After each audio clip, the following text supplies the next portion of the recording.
What's up? All right. So I'm now joined once again by Matt McManus. Is a actually what is the new job title? Is something at University of Michigan. Lecturer in political science at the University of Michigan. Yeah. Yeah, go Wolverines, right? Well, I can't endorse that, but yeah, lecturer in political science at the University of Michigan. Um, in a mere hour away from Michigan State, so very close to goodness, and is a frequent Jackman contributor, many other places contributor. You know who Matt is. We are here to finish off. Complete the trilogy. There are three-part breakdown of Jordan Peterson's debate with Kyle Kulinski. So we got through the sort of main parts where Peterson is not understanding what Marxism is all about, and he's making dubious arguments about Canadian healthcare, and Peterson never. there's the interest in back and forth about equality and equality of opportunity and all that. If I recall, this last part that we're going to watch today is where Peterson goes hard on the reactionary social positions, which I think have actually gotten worse since 2018, 2019, when like Peterson was sort of, at his zenith and, debating Slavoj Žižek and things like that. Like, it's possible that some of this stuff he's always thought, but I actually think some of what he's gonna say in the parts that we're gonna see about trans people and other things are actually at least more extreme than anything I remember him saying publicly back then. Oh yeah, I mean, people forget this because 2016 is a lifetime ago. I mean, it was pre-Trump, right? But back then he used to say that he had no problem. Right. Yours, Mark Moralist, yeah. Probably the defining phrase of 2022. But anyway, he would say, look, I have no problem using whatever pronouns people want. I just don't like being compelled to do so. Right. Which was in itself pretty misleading, since Right. that's neither what the university or Bill C-16 were going to do. But you might say, fair enough. No, nobody wants to be compelled to call someone whatever it is that they want. Now he just seems to be outright not willing to use pronouns, even if that's what people prefer. And if you want a case in point for that, you can go watch his extremely awkward comment about Elliot Page and all the kind of stuff he got into in Twitter where he was misgendering him, and it's just weird. Yeah, right. Yeah, exactly. Like, I mean, I think that the thing I mean, look, if somebody told me they wanted to be referred to by a really weird pronoun, I might just refer to them by their name, when it came up, if it was something I felt silly saying. But if it's like, if it's one of the classics, he, she, they, I've got to say what would make me feel compelled would be, politeness. But yeah.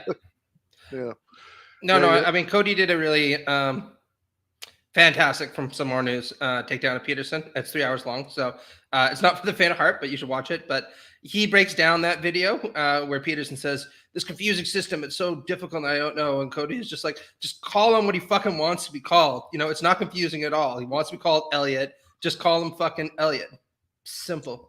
Yeah, I mean, you can imagine the exact equivalent of that video where he's like, Cassius, Muhammad, Clay, Ali. That's impossible. Who knows how to do this? Yeah, bewildering, right? I mean, I agree. I mean, I'm against compulsion in most circumstances. Sure. I'm certainly against being compelled to call somebody what they want to be called.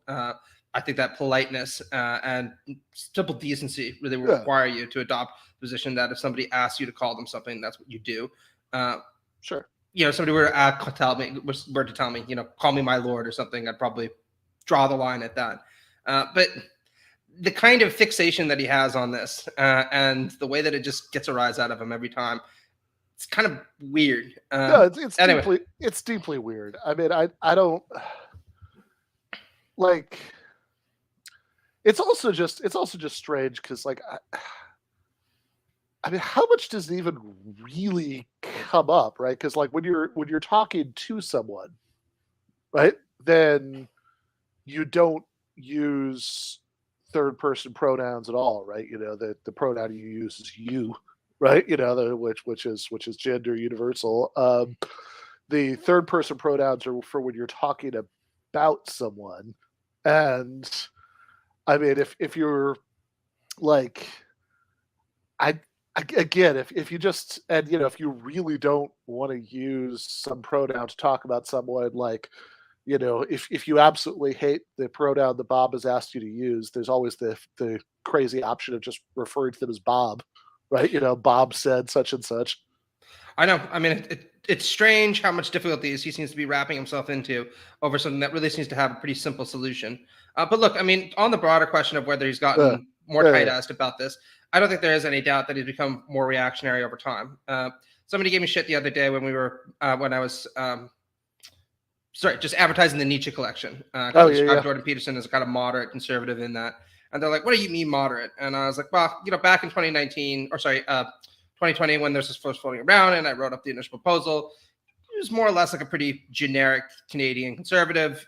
Once we actually looked into the substance of his views, since then he's gotten more hardcore on issues ranging from trans rights to pro-capitalism. You name it.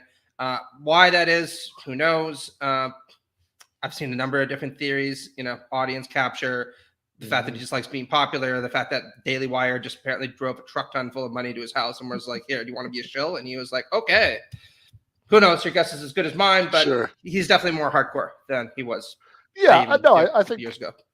I mean, I think in like 2019, he was somebody who, you know, he certainly had some kind of like rage hard on about Marxism, right? You know, like Mhm. he was like constantly ranting about that. But and you know, and he was paranoid about how he was going to be sent to pronoun jail, and you know he had and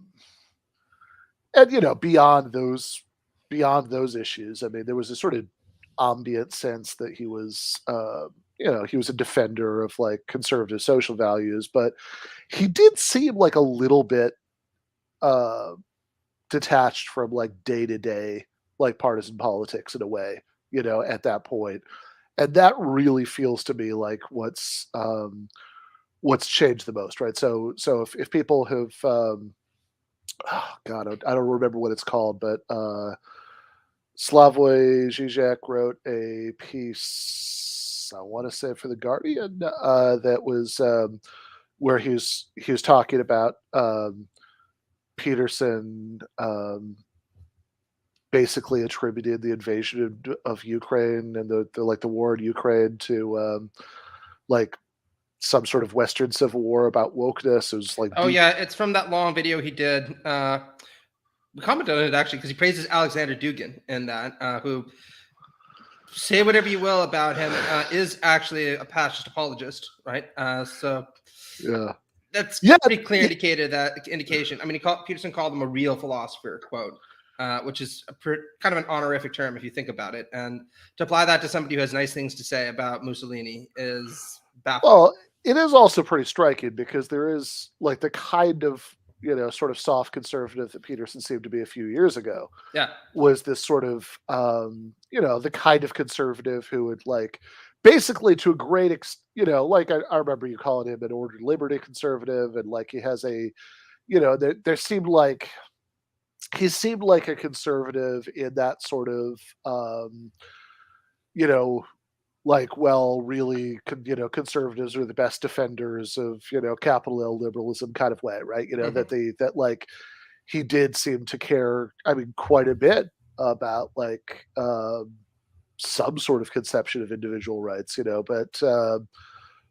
but I mean, if anything, right? I mean, that was, I mean, certainly, I mean, he called one of his classes, self-authorship. He had, he was like very hot and bothered about the horrors of totalitarianism.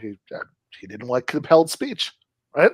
Yep. But Dugan, as anybody who watched the Dugan Bernard Henri Levy debate that we did a breakdown of here last year, I think with C. Derek Vard knows, right? Dugan is explicitly like is could not be right more anti-liberal in that broad philosophical sense. He like Dugan says in that debate that the individual no more should have rights against the nation than like your limbs have against the rest of your body.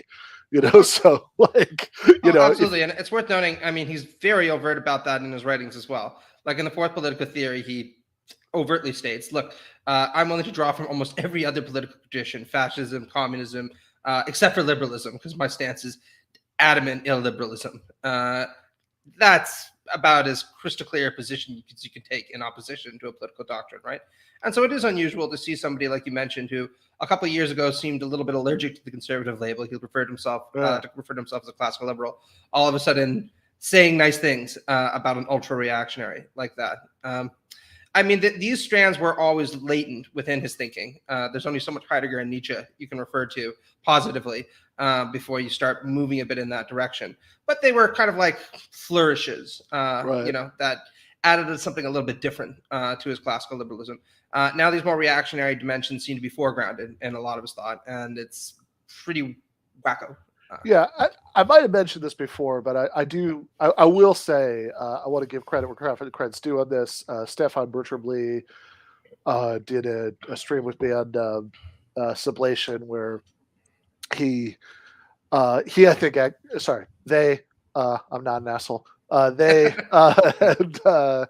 had probably the most sort of useful description of what's going on with Peterson's Nietzscheanism that I've ever heard, which is, because like this is something that's always confused the shit out of me, right? That it's like, well, Peterson, in some sort of slippery, bullshitty way, right? Has some kind of attachment to Christianity, and how how much of a Nietzschean can you be given that, right? And Stefan, I think, had the most useful, line about this. Like, what you basically have to understand is that Peterson thinks that when Nietzsche talks about the death of God, that he thinks that's a bad thing, right? Yep. Like, if Absolutely. You get that, then it all makes sense. No, I mean, in Maps of Meaning, he saw, or he portrayed Nietzsche as kind of an antidote to the less muscular forms of Christianity that were pervasive in the 19th century. Sometimes you need somebody to kind of push you a little bit in order to become your best self. And that's what he saw Nietzsche is essentially doing to Christianity. And that's a very bad interpretation of Nietzsche, right? Nietzsche couldn't make it much clearer that he wanted the Christian legacy to go. And one of the reasons, and this is also what I find baffling, is Nietzsche thought that our era was very much a Christian era. Because we saw all kinds of secularized forms of Christianity creeping up all over the place, including socialism, which he described as Christianity with the residue of Rousseau, right? And these are the kind of things that you never hear people appeal to Nietzsche, but also want to defend so-called Western civilization and Western Christendom actually acknowledging, because from a Nietzschean perspective, he's kind of lazy and half-hearted in his approach to these kinds of subject matters, because he wants to take the more judgmental kinds of Christianity, but not the more compassionate, egalitarian dimensions of it that Nietzsche sees as ultimately being at the basis of democratic liberalism, socialism, you name it. And the thing about that critique that Nietzsche makes is, say what you will, it's a pretty interesting comment, right? Peterson, being the lazy man that he is, just kind of wants to have it both ways, saying, we need Nietzsche's critique of ressentiment and his kind of critique of lazy versions of egalitarianism, but we don't want to accept all the rest of the criticism because that might lead us to actually have to question certain things like Judeo-Christian values. Right. Yeah, that's good. Also, Adar in the chat says Peter says half fan of Nietzsche. He agrees God is dead, but instead of ushering in the Superman, he wants to play Weekend at Bernie's with God's corpse. That's a good one. Yeah, I love it. Anyway, yeah, let's get this party started. I'm excited. Yeah, absolutely. And they're fundamentally corrupt. And, the genesis of it being you have this donor class of corporations and billionaires that donates to politicians, and then they get elected and do the bidding of that donor class and the corporations. Do you disagree with that analysis? Do you think that that's just overstating the problem and the institutions are actually healthy, or? Well, I think it's partly a Tower of Babel problem. So I've been listening a fair bit to Russell Brand, who I quite like. Russell is very, very smart. He's definitely one of the smartest people I've ever met. He's unbelievably sharp. And he differs in his political utterances from me to a substantial degree, although there's a fair bit of commonality as well. He's beating the anti-capitalism drum in a manner that I tend not to. But there's a specific reason for that. And the reason is that Russell has realized that size is a problem. And the lefties tend to be skeptical of big government, and the right-wingers tend to be, the lefties tend to be skeptical of big companies, right, and the right-wingers tend to be skeptical of big government. Right. And I think the right way forward through all that mess is that we should be skeptical of big. Back in 2008, there was this mantra that was passed down from on high: too big to fail. And that was not only wrong, but anti-true. So something anti-true is literally the opposite of what's true, not just a lie, not just a misstatement. And the proper response to the 2008 crisis should have been so big that it inevitably must fail. And so when people are skeptical of institutions, the skepticism should be levied somewhat more carefully in two ways. One should be, well, all institutions tend towards anachronism and corruption as they age, and they have to be constantly updated. So you have a civic responsibility to attend to the organizations of your society. So local organizations, political parties, churches, business organizations in your community, you should be a member of those and participating in them to improve them. And that's just the lot of mankind. The old dead uncle as a very common mythological motif. And then the other problem is the problem of scale. And it seems highly probable that once institutions reach a certain magnitude, their mere size tilts them towards an authoritarian egotism that's dangerous. And so I can't see why the right and the left can't agree on this, that what we have here is a problem of scale. So would you have responded to that 2008 crash by breaking up the big banks? Because that I don't know. That is something the right and the left do agree on. Anti-monopolists would agree on that.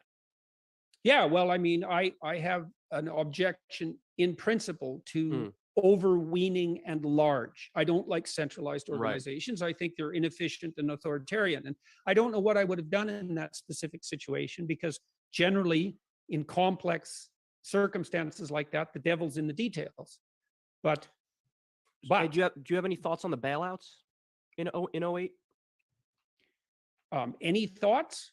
Yeah, like how basically the government came in, rushed in, propped up Wall Street as everything was crumbling, and sort of left the homeowners to fend for themselves. Well, it seems to me that the money went to the wrong people. I think it would have been more difficult to prop up the mortgage holders. It would have had the same effect eventually on the banks. So I think that, there's a fascist element to that. So fascism, the word is derived from the word fascis, and that means to bind together. And so fascism is the unholy alliance, let's say, of media, corporation, and government. And I think that 2008 bailouts, like so much of the globalist idiocy that pervades our society today, is essentially fascist in its nature. And I think that's extremely unfortunate and extremely dangerous. So, the 2008 financial crisis was a strange bird, because it was the consequence of a brilliant technological innovation. And no one expected the consequences of that innovation to be as dramatic as they were. So basically what happened was that, every mortgage has a risk, right? And some people are rated less risky than others. So you can imagine each mortgage has a specific risk. And then you could imagine bundling together mortgages of a certain risk, maybe a 2%, 3% default rate on average. Bundle 1,000 of them together, you average across the risk. statistically. And then theoretically, you can discount the risk. And that was the idea of putting these mortgage tranches together, bundle risky investments together, stabilize the risk, offset it financially, and sell the resulting tranche, the grouping. Brilliant, bloody brilliant idea. But what no one expected was that linking mortgages together like that would link housing prices together across the entire country. Right. But no one saw that coming, eh? So, and they were subprime, so they shouldn't have really been giving out those loans in the first place. Well, that's hard to say. No, that's hard to say. You don't want to say that too quickly, because remember that for decades before that, it had been government policy on the left and on the right to try to facilitate the purchase of homes by people who weren't doing so well economically.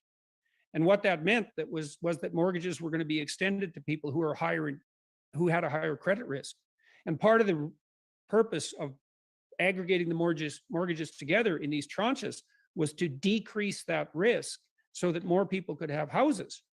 Now, you could argue that it was a bad idea to try to ensure that people who are economically unsustainable or unreliable for whatever reason had access to enough money to buy a house. That's a different issue. But both the Democrats and the Republicans decided that that was a good idea. And a big issue is the ratings agencies lied because they were bought off. So they would say, oh, these are rated AAA, which means they're the safest investment you can do, when very clearly on its face, it was not a safe investment. Well, it was a risky investment. They looked safe to begin with, because when they bundled the mortgages together, they did discount the risk. But what happened, this is another unexpected consequence, is once the risk was lowered, the banks were incentivized to take on even more risky mortgages because they believed they could now discount the risk. And then that just got out of control. Yeah. And some of that was corruption, obviously, and some of it was collusion with the rating agencies. But you also have to understand that running a rating agency is no simple matter. And if you're smart enough to rate the reliability of investments, you're smart enough to go develop your own investment portfolio and make a fortune on your own. And so the regulators are always going to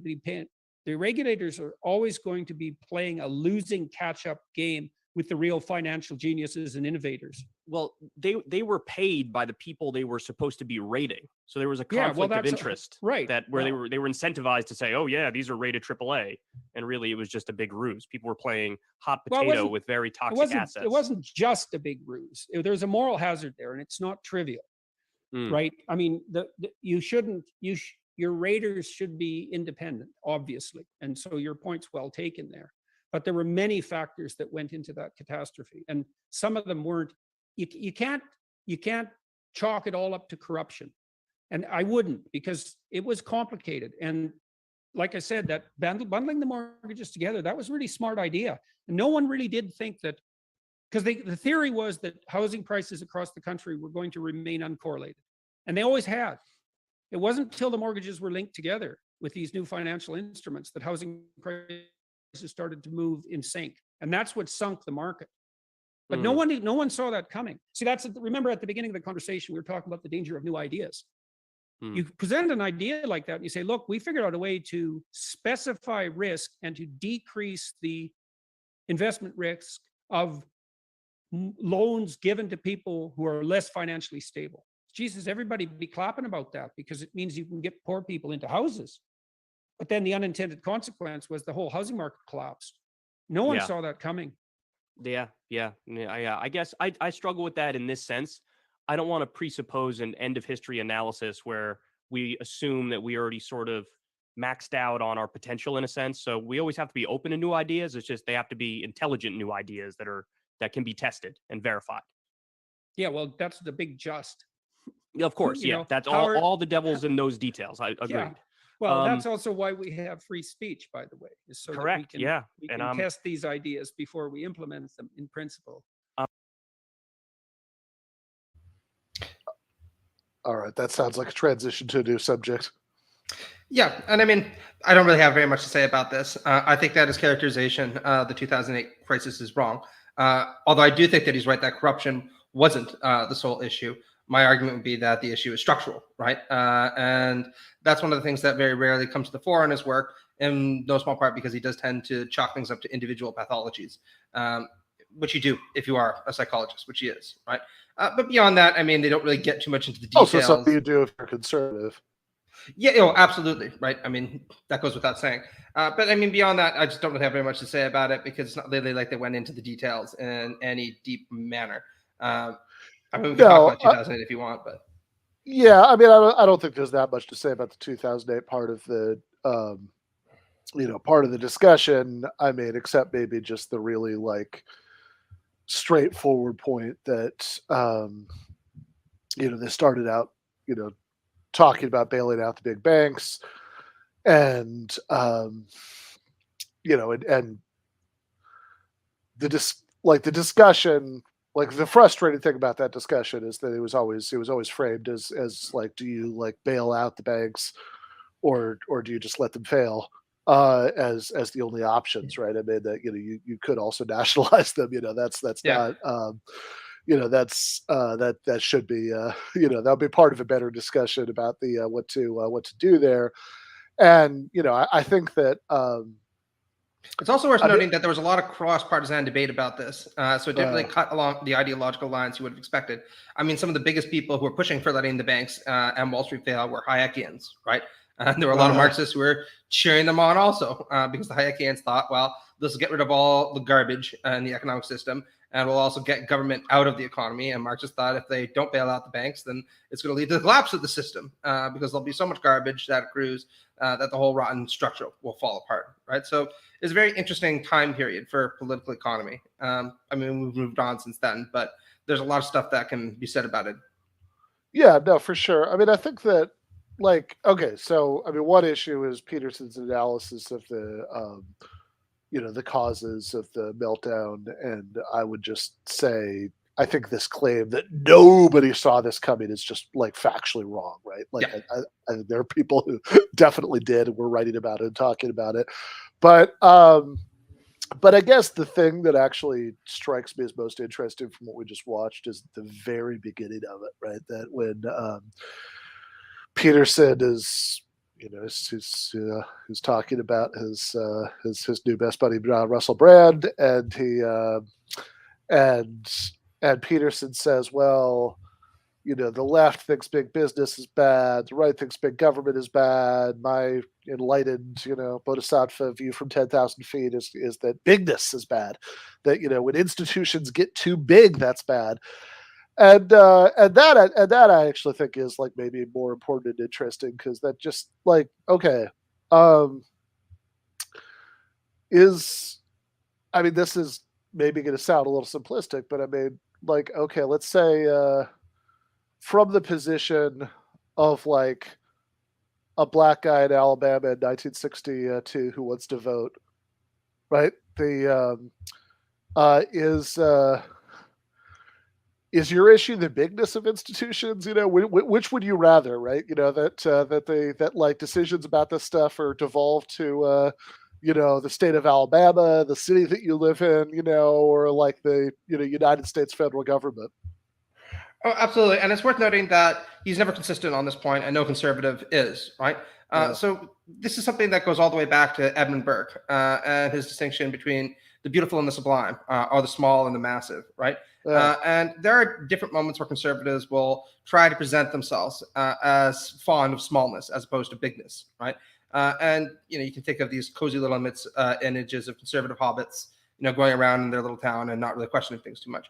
And this emphasis on smallness is almost always brought up in two different contexts. One is when leftists think that they have large-scale solutions to big problems. Right. Obviously, then that kind of rhetoric can be very appealing. And it's also, of course, used or weaponized against institutions that operate on a global scale, or aspire to operate on a global scale, that or do things that conservatives don't happen to like. But in other contexts, they're very, very comfortable with bigness, including people like Jordan Peterson.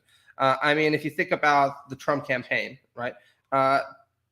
Trump's whole rhetoric was about bigness and hugeness and giant walls and global transformations. And it's the same thing with people like Viktor Orban, who Peterson is, of course, a fan of, where he wants to remake the entire European order.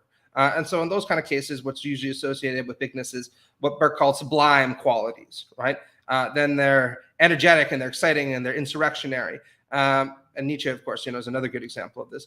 And so conservatives aren't really pro big or pro small. It really just depends again on what the context is. And this is something that I find really frustrating also when it comes to a lot of the different rhetorics that they happen to use. Yeah, I mean, it just this claim that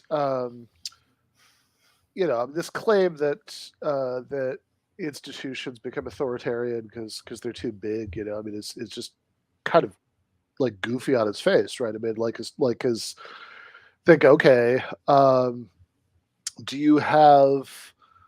I mean, which do you? Which kind of institution has more authority over you? Like which kind of employer has more authority over you, right? General Motors, if you're a member of the UAW at a time when the UAW is really powerful, or like some business with like 25 employees and no union, and the boss is in there all the time, like peering over your shoulder, right? I mean, that's like which is, I mean, or even just like whatever. I mean, what's not a very big country? North Korea, right? That doesn't, and in fact, if they were more integrated, and North Korea was more integrated, just certain kinds of global institutions, it would probably be less authoritarian, right? I mean, like this is, like obviously there are like giant authoritarian institutions, but the idea that there's some like intrinsic link, right, between between how authoritarian an institution is and how big it is, I mean, it just seems like obviously empirically wrong. Oh, absolutely. And I mean, again, conservatives are never consistent about this kind of rhetoric. Just to give one quick example, this big small bifurcation is usually applied when it comes to the size of the federal government in the United States, right? Where sometimes conservatives will put on their cowboy hat and say, I'm for small government and local control, right? Because I see that as being less authoritarian. Right. But a lot of times that's actually quite disingenuous. One of the times when this rhetoric was most appealing to conservatives was in the 1960s when Lyndon Johnson was in office. And it was the federal government that was trying to basically push the Civil and Voting Rights Acts down southern states' throats by saying, no, you have to let black people vote. The time for bigotry is past. And it was people like George Wallace, the governor of Alabama, who constantly talked about smallness, overreaching federal government, how it is that we were going to have segregation forever. And would sometimes appeal to this ruralist kind of idea. But it was to advance what's effectively an authoritarian policy, at least directed towards people of color, right? Flash forward, 20 years, Ronald Reagan, engages in massive worldwide transformations. A lot of the same people who are talking about government overreach have nothing to say about the fact that he's sending millions of people to prison, because in that case, the federal government, despite the fact that it's growing and becoming more intrusive in the lives of many people, is doing the kind of things that they want, right?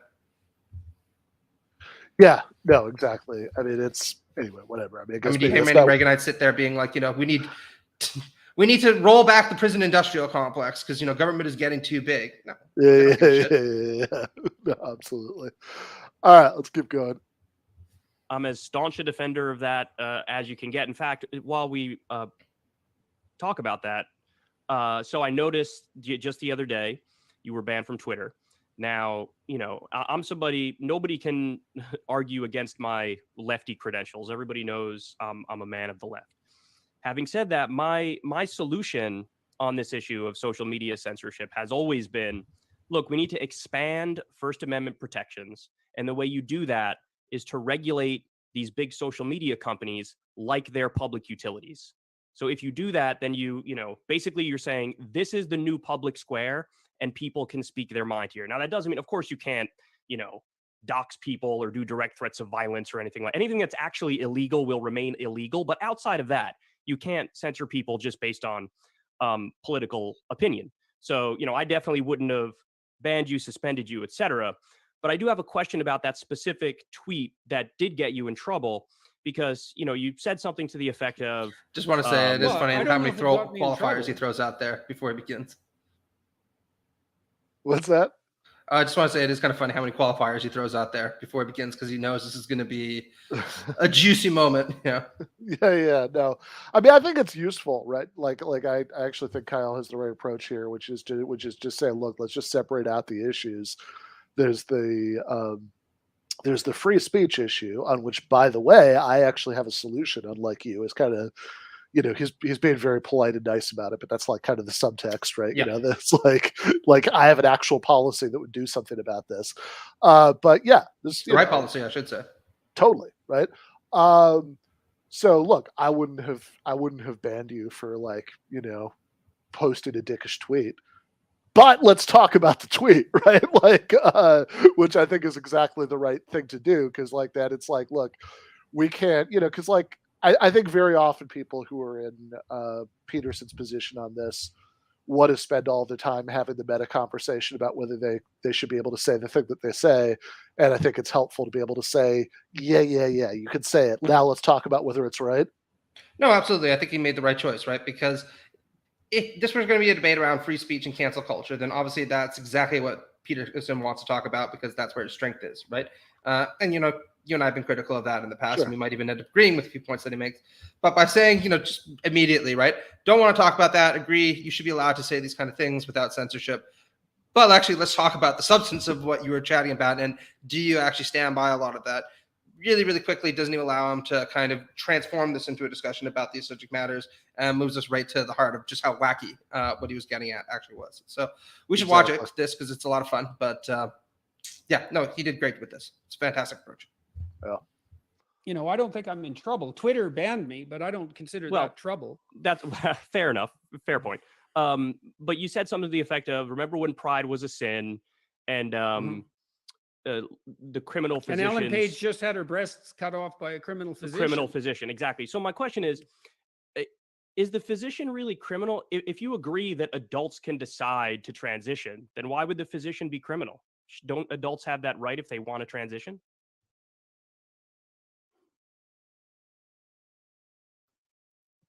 Not everything legal isn't criminal.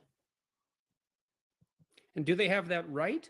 See, I would have left Ellen Page alone if she hadn't been parading her new abs in a fashion magazine. How many kids do you think she can convince to convert? 1? Yeah. 1,000? No, not No, really? I want to respond to that. I think that with the trans community, it's very similar to the gay community, where back when that first became a big issue, people thought, oh, if we talk about it, if it's in magazines or whatever, we're promoting kids to go down that path. But really what happened is people are who they are. And if they're gay, they just decided to be like, yeah, I'm gay. And they were just more open and honest with themselves. So I don't think you're promoting people to do that. No, You're that's just not saying, what happened. if you You're are that, it's completely okay. wrong. Okay. Well, You're utterly I'm wrong. listening. There's I'm nothing listening. about that that's right. So explain. Well, there's been an absolute look. One of the reasons that I opposed Bill C-16 in Canada to begin with, this pronoun compelled speech bill, was because I knew perfectly well what was going to happen when we introduced confusion about gender identity into the public sphere. Now, the argument was that if we left people with gender dysphoria alone to make their own way and stop torturing them, that we would decrease the mental health load on those individuals. And my analysis as a clinician was that for every one person of that sort that we hypothetically saved, we doom 1,000 more as a consequence of confusion and social contagion. I knew the literature on psychogenic epidemics. They used to call that mass hysteria, and it's a literature that goes back about 300 years. And often when you introduce social confusion, you can produce a psychogenic epidemic, especially among, generally it's adolescent females who are most susceptible to it. So I thought, oh, well, what's going to happen is we'll produce a psychogenic epidemic of gender dysphoria among adolescent females. And that is exactly what's happened. And it isn't the fact that we've freed up people who are in doubt about their identity to be who they are. That may have happened in a tiny minority of cases. It's absolutely and definitely the case that we've doomed thousands of kids to brutal, mutilating surgery and premature sterility. And we've done that on the altar of our hypothetical moral virtue and compassion. Look, I read a corporate analysis of the trans surgery industry last week. Growth rate projection for you lefty types and your anti-corporatism. Growth rate projection, 15% per year. Invest now. A $350 million business. Just the way he says as that. of Growth rate projection, right? Projected to expand to $750 million by 2027. No moral hazard there. There's plenty of moral hazard there. What And that percentage? surgery is absolutely brutal. So, what percentage of the population do you think, in your conception of how this is unfolding, what percentage of the population do you think is going to end up being trans at the end of this? Do you think like It one day depends it's on how going you to be like define it. 70% of the We know country already is trans? Well, we know already that about 1 in 5 adolescents now identifies, to use that hated word, identifies as part of the hypothetical LGBTQ plus community. So it's 1 in 5. I don't know what the upper limit is. There's a consulting group in the UK now that's claiming there's 150 different genders. There's actually, I suppose, 7 billion different genders if you want to get technical about it, because everybody's temperament differs. But I don't know what the upper limit is. And I have no idea what the upper limit is for this surgical intervention. We'll see. But I don't find it, I don't find it the least bit acceptable. And if you think that your compassion is demanding that you extend your pity to the LGBTQ plus community at the cost of sterilizing children, you should think again. You're on the wrong side of this, and not in a trivial way. I would appreciate if you don't ascribe beliefs to me that I don't have. Remember, my original question was well, about, you said earlier in this I question that, I said that you Elliot were, Page is an adult, and so do you think that he has the right to yeah, transition? but That was the you original made question. some comments after that. Yeah, but as a star Mhm, and a public figure and a model for emulation, mhm. she also has the responsibility not to entice confused adolescents into a catastrophic decision before they have the maturity to make that decision. I just have to say, Jordan, I think it's a little bit of a moral panic. I just don't see some sort of, frenzy of Okay, what people would you running to consider? become trans. First of all, that's a hell of a way to put it. What Why don't is you that? take a look at the increase in surgical interventions and see what you think? I mean, how many do you think is Well, too many? How Again, many? Wait, look, the- if we're talking I'll about answer your suffering, question. I'll answer your question. The argument is it used to be very repressed because that's very outside of the tradition and the norm and the standard. And that now, when you what sort of used let to the be boot off what the neck used a to little be bit, suppressed? What used to be suppressed? the Exactly. entire LGBTQ community. I mean, it was very recently we Okay, even first got of gay all, they're marriage not in the United States. First of all, they're not. Also, just kind of frustrating that he's very, very politely letting him speak, then trying to answer his questions, and the guy just relentlessly interrupts him. Won't even let him get a word out. When I can't imagine how Kyle could have been much more accommodating when it comes to it. No, absolutely. And he, I mean, I would have this just told is- him, "Shut the fuck up, and I'll answer your question in a few seconds." Right? He would have brought like Matt the cashier out again. You know. No, I absolutely. I mean, I am somebody who I think, you know, I grew up in the part of the country you now live in. I have there's a lot of politeness instilled in me. I think I also think there's a strategic advantage to to being pleasant in debates. But Sure. so I think I am like 99th percentile in how much I'm able to keep it together, would argue with these people. But I think in that exchange just now, I think I would have just burst out laughing. Oh yeah, definitely.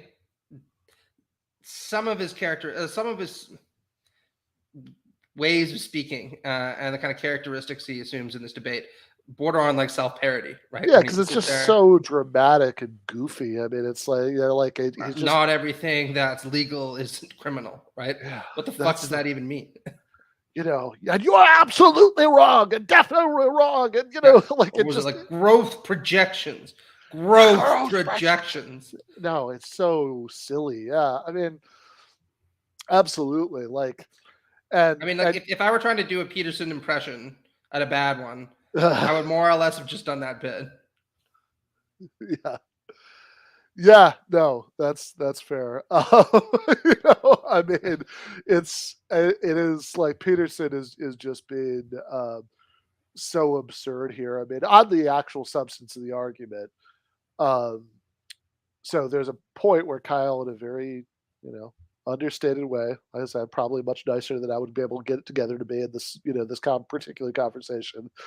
Kyle says, "Okay, if you're right, like on the factual issue that like that we're not just talking about, like, we're not just talking about people who would have always had these impulses, but it would have been repressed, right? Being able to live their lives how they want, do some self-authorship, Dr. Peterson.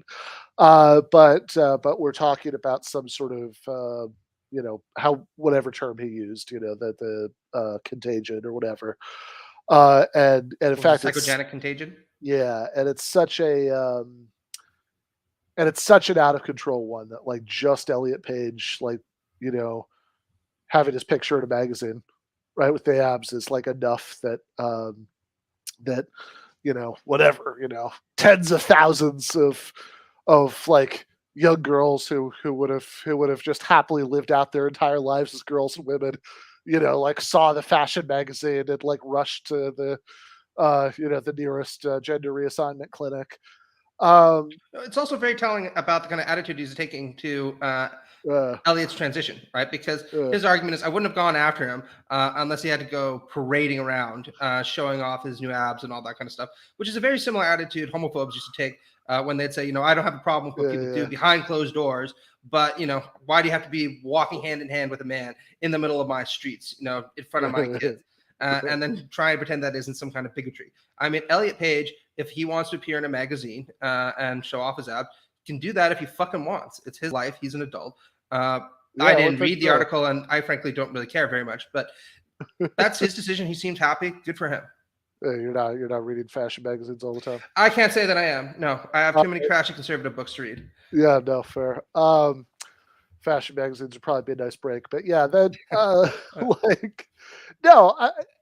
So it's like, okay, so Kyle's asking exactly the right question, which is on your assumption about how this works, right?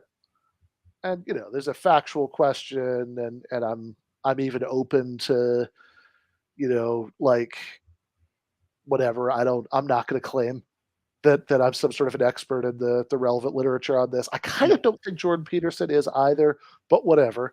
It's not his area of specialization, and he seems to be. Well, considering he's claimed to be a neuroscientist, a psychologist, political theorist, God knows what else, right? What isn't really within his specialization. Yeah, exactly. Environmentalist, or environmental. Yeah, you heard about how the market is our best model of the climate. Just amazing.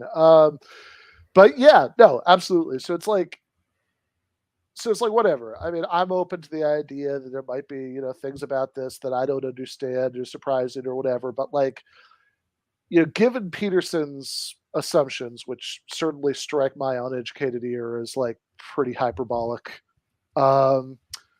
Kyle's asking exactly the right question. It was like, okay, so, like, what do you think is going to happen? I mean, what's the percentage of the population you think would be trans, right? If we just let people go off and do whatever they want, flash their abs in the in the fashion magazine, and the contagion spreads and whatever, then, like, what's the percentage of the population you think is going to be trans? And Peterson's response is, well, we know it's 1 in 5. And then they says it's 1 in 5 who identify, to use that hated term, with the LGBTQ, whatever. And it's like, okay, but hold up. You just said two very different things, right? Like, there isn't anything like 1 in 5 people being trans. We are very, very, very, very, very far from that, right? I mean, this, like, is nowhere near that, right? They have just identifying with something in that acronym, right? I mean, like, that's like, that encompasses, I mean, mostly people who are gay or bisexual, many of whom are in straight relationships, whatever. It's like that. It's not. The slip, right, from 1 in 5 people identify as something within this to like 1 in 5 people are trans or going to be trans, is pretty goofy. And I know, it's Kyle rightly calls it a kind of moral panic, right? No, absolutely, right. And he says, he said something else really dumb. I'm forgetting it now. That they like, oh yeah, he said that his judgment as a clinician was that for every trans person who is like, who's not, who's like having a happier life, right? As a result of these laws, yeah, there'll be 1,000 people who suffer because of it. Yeah, Just quite the ratio. I know, right? It's amazing. And it's also like, that's your judgment as a clinician, Jordan? Like, well, that's where you start to see some of the Jungian influences again, right? Because Jung also felt that he had this not quite quantifiable, but very real kind of connection to the collective unconscious. And you could feel the ripples that were going out within it. And Peterson sometimes is very overt about his belief that he has similar kinds of intuitions about what's going on. yeah. 100% trans, full switch of all humans. That's funny. Yeah, every single human is going to switch to the other gender. Yeah. Well, I mean, there are two things that I want to say about this. Yeah, we're going to be living in Ursula K. Le Guin's, the left hand of darkness world. But I mean, the two things that I want to say about this are firstly, you cannot talk about this issue without discussing the extraordinary long history of violence and bigotry shown towards trans people, which these laws are meant to rectify. Because if you don't do this, then you're not looking at both sides of it, right? And from my perspective, you're also not looking at the more meaningful side of it. And by the way, that's also why it is that the LGBTQI community describes itself as taking pride in its identity. Right. It's not because of some weird biblical sin.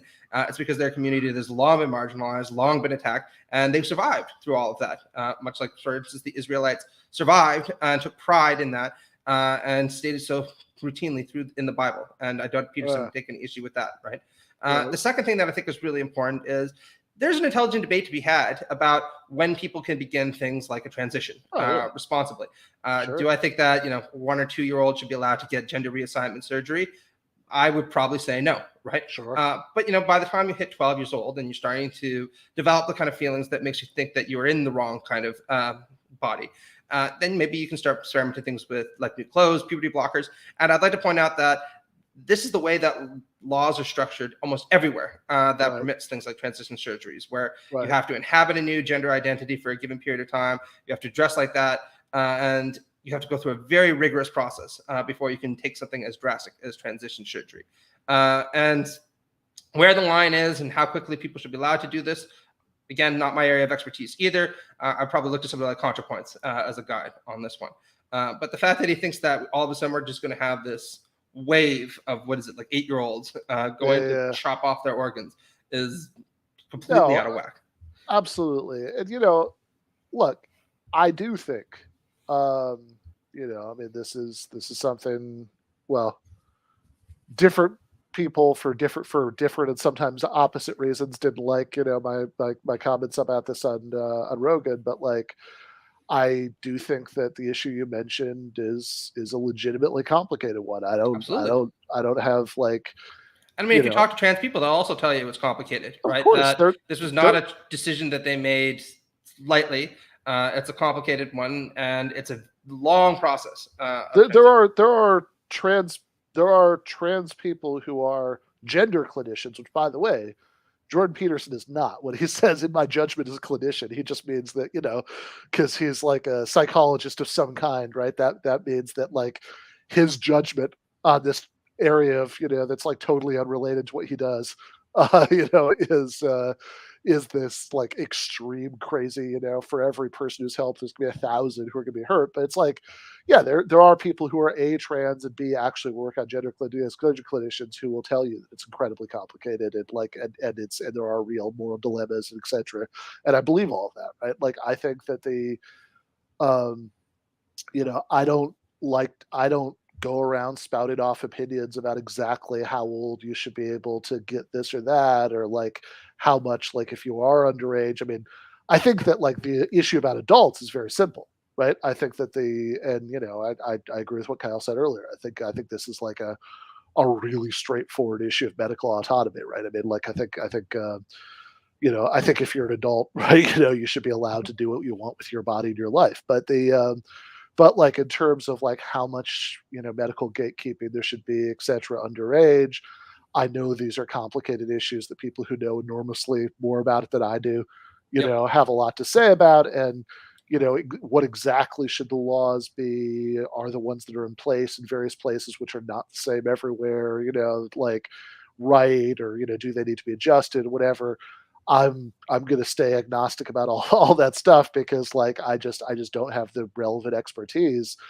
But I don't trust anybody who doesn't I don't trust anybody's opinion about those issues if they're if they don't seem to get the sort of like fundamental issue, right? In other words, like that okay, how much counseling should you need to get, like what are the possible dangers or side effects of this or that treatment, whatever, like all real issues. But like, there is this kind of fundamental moral issue off to the side of all of that, right? Which is like, okay, do you basically think that somebody should be able to live the kind of life that feels authentic to them? Do you want to force somebody to go through what feels to them like the wrong puberty, right? Which if you actually imagine yourself in that situation, I mean, that sounds like some like science fiction horror scenario, like I think if people don't seem to be basically on the right side of like those kinds of core moral issues, I don't really take seriously anything they have to say about the nitty gritty. No, absolutely. And just to make a last point about Elliot Page's decision to appear in the fashion magazine, uh, put aside the issue of whether or not he's inspiring people to undertake transitions, if that's what they so choose to do. I also think it's extremely important to make a statement that this is tolerated in our society right now, Yeah, sure. and forms of anti-trans bigotry and phobias aren't acceptable. And I think that's a very important thing for people to internalize, even if they're not trans, or maybe especially if they're not trans, precisely because we should have no place for that in our society. And I think a 16-year-old who watched Juno ends up seeing Elliot Page in a magazine and thinks, oh, that's kind of cool, or that's different, and realizes that trans people aren't a problem. That's a positive for our society. Yeah, no, I think that's exactly right. I'm much less worried about people people being influenced into medical decisions that they'll later regret, or whatever the concern is supposed to be. That, or whatever, the puberty blockers are reversible, but there's a whole argument about side effects, et cetera, et cetera. But it's like, again, I'll leave all that to the medical experts, but like I will have I'm much less concerned about people who wouldn't be trans, just sort of like unexpected, just having these trans epiphanies because of the power of Elliot's abs, than I am about that I am about like what just somebody who's not trans and is not going to be trans, like what kind of attitudes they have towards trans people, and I think it's I'd put much more weight on trying to influence them in more less bigoted directions than whatever concern about the person who's gonna be dazzled by the abs and run off to the clinic. Absolutely, right. And I mean, well, here, let's continue, and I'll say a little bit more about this later on. Yeah. Well, you What understand is the point this I'm community? No, actually, neither I understand it nor you, and that's why we're delving into it. First of all, they're not a community. That's just a catchphrase. It's a buzzword. And I'll tell you something else, that almost all the kids who are undergoing surgical intervention, the clinical literature is absolutely clear on this. 80% of kids with gender dysphoria identify as homosexual when they mature. 80%. And that means the vast majority of people who are being converted surgically are gay. Now, how is that an advantage to the gay community precisely? No, see, I'm not taking a position in any way, shape, or form on the kids, because I don't know the first thing about this to comment on the kids. Well, but see, that's why we're having this conversation, though, is because my original question was about kids. The adults and what your take is on the adults. And it sounds to me like, let me ask you guys, would you ban transition surgery for adults? I do want to just say that he really is doing an expert job of not allowing him again to shift the conversation to something that he's clearly a lot more comfortable talking about. Because obviously, if you wanted to be a right-wing scaremonger, talking about kids getting surgeries that they don't need is much, much more effective than talking about consenting adults getting surgery that they elect to have, right? And good on Kyle for just relentlessly pushing it back towards that. Yeah, absolutely. And we've actually just paused like 5 seconds before kind of the most amazing statement that Peterson makes in this entire thing. So let's just watch that real quick. Oh, Really? yeah, really. We're See, to paying a me- big price for it, and I think that it was an act of stunning hubris to conduct the first trans surgery procedure. And it's not obvious to me at all that it's been a net social good. And But so, aren't there some people that are obviously trans who were born in one body, they feel like they're in the other body, and when they're an adult, they can make the decision? And then even from just a freedom and liberty perspective, shouldn't they have that right? Even if they do it and then they regret it, shouldn't they have the right to try it? it's a good question.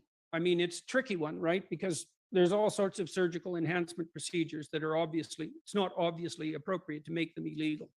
And I don't know exactly where the cutoff line is, so to speak. And that's partly why we're having a public discussion about it.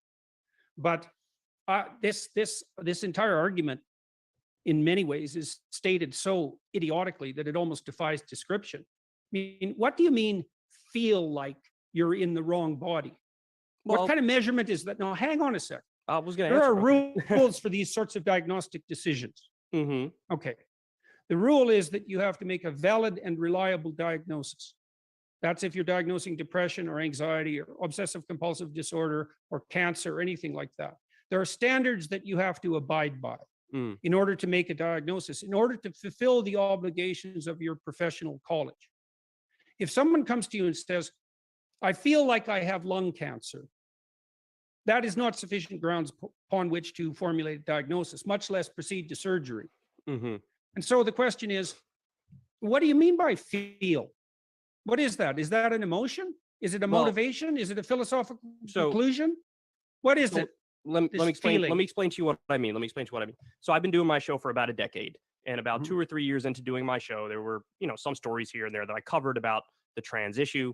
Somebody who is trans reached out to me and explained to me in a very straightforward way, yeah, look, I was born biologically female. I feel like I'm biologically male. My reality What does that never lined mean? up. Well, I'm just explaining what they said, and then you can respond however you'd like to respond. And they told me as soon as I got the surgery, changed the way I dressed, changed the way I appeared, I felt phenomenally better. And so that's why, at least for me, this was the answer. Now, I think it would be incredibly arrogant for me to say back to that person, no, you shouldn't do that, or I know better than you do for yourself. Now, that's not to say that every time somebody does this, it works out well, of course, because everybody's an individual. But in some instances, that's the answer. So, me as a simple outsider, I just look at it and say, hey, whatever floats your boat, and if it works, it works. Look, most of the time, my attitude is you can go to hell in handbasket any way you choose if you're an adult. Now, this problem is complicated and compounded by the fact of the necessity of medical involvement and the ethics on the medical front. So when you asked me about how that should be regulated, my answer was, I'm not exactly sure about that. Yeah, although it isn't obvious to me it's obvious to me that the trans surgery enterprise has gone way too far, thousands of people too far. And I'm certain that it's harmed exponentially more people than it's helped. Now, and I also say with regards to that story, an anecdote is not data, and it's not something that you base diagnostic decision on in any case. Fair enough. So, Anecdotes are anecdotes. So now all of a sudden he cares a great deal about data. And that's especially true. What's that? So now all of a sudden he cares a great deal about hard data, right? Yeah, no, exactly. Well, it's funny too, because I was just thinking about that during this last exchange. So I mean, obviously, this part we just watched is the most like striking and crazy thing I think that Peterson says in the whole debate, and like this is the thing that made me say at the beginning that I think he's gotten like much more social reactionary, right? That he actually says now that he's not sure if like medical transition should be allowed even for adults, and and I think actually the article I wrote about this for Jacobin, that's the way I put it, that he said he wasn't sure, but like watching it yet again just now, like he says he's not sure, but then he really kind of sounds like he doesn't think it should be, right? I mean, like he says, it's not at all obvious to me that it's been a net positive and it's clearly gone to, like it's, it sounds like he's at least leaning towards thinking that it shouldn't be allowed, even for adults, which is, I mean, just pretty amazing, right? I mean, like there's a big gap between like I have concerns about underage, this or that, right? To like I just don't think, I just don't think that this should be allowed, period, right? For anybody, right? Or at least I'm leading that way, which is what I'm hearing Peterson say. So that's one thing. I mean, but also like the thing that was striking me about this is I was listening to this again. It's like, remember earlier, he said that in his judgment as a clinician, for every one trans person who has a better life, there are 1,000 whose like lives are ruined because it makes them trans or whatever. And he's absolutely certain about that, even without any hard data to back it up. Yeah, exactly. Right. He doesn't cite a It must study be nice on to that. have this kind of omniscient view of the world. Yeah, exactly. And it's like, okay, but wait a second. That's your judgment as a clinician. But if we're going to do that, like argument from authority that, it's like your judgment as a clinician, well, what about the rest of the clinicians? What do they think, right? I mean, like, are there perhaps professional bodies, right, that have, that have expressed opinions about this? Gosh, yeah, there are, right? I mean, like, it in fact seems like, the consensus, view of a great majority of, I mean, certainly people who are actually gender clinicians, but I mean, like, even just like, American Psychological Association, whatever, right? I mean, all these different medical organizations is that gender dysphoria is a thing, medical transition makes sense as a as a intervention in that, like that they have that in at least some cases, like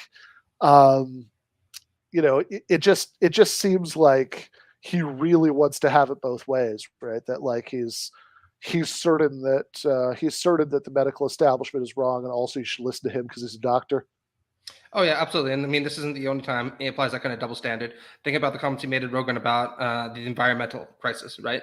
Where he pointed out the fact that he served for 2 years on a committee on sustainable development, and that apparently gave him the expertise to comment on the climate issue.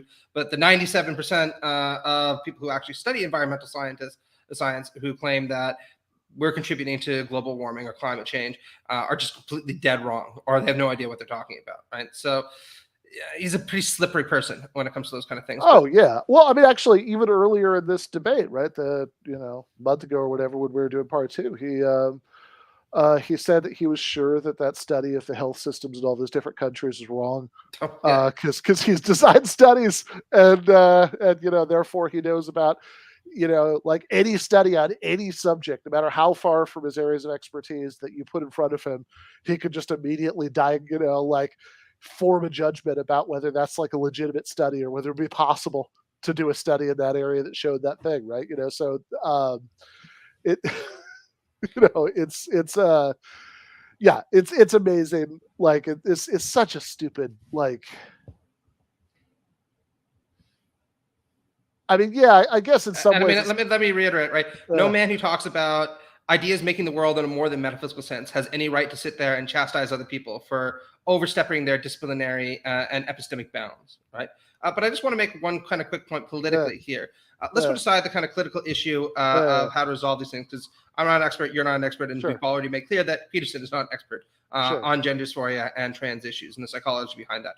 I tend to trust the authorities that you mentioned, though, and if they argue that this is the right thing to do, then I think that that's probably accurate, or at least as accurate as we're going to get anytime soon. But think about it politically, right? Should people, consenting adults, be entitled to change their body if that's what they so wish? I think that from a liberal standpoint, which once upon a time, as you pointed out, he endorsed, the answer is emphatically yes. I mean, take something even as basic as the harm principle, which is about as classical liberal as you possibly get, right? Should you be allowed, within the parameters set by the harm principle, to engage in gender reassignment surgery if you think that would make you happier? doesn't seem to be hurting anyone else directly, physically.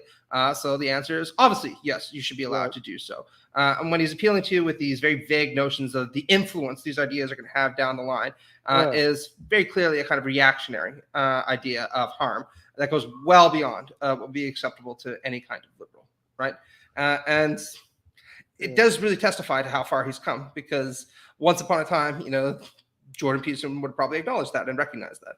Yeah, and it is funny too, actually, because like there is a kind of liberal impulse that he might still have on some issues that where the rules would be kind of reversed here, right? Because it's like, okay, like we were just talking about free speech. Well, I mean, let's think about free speech.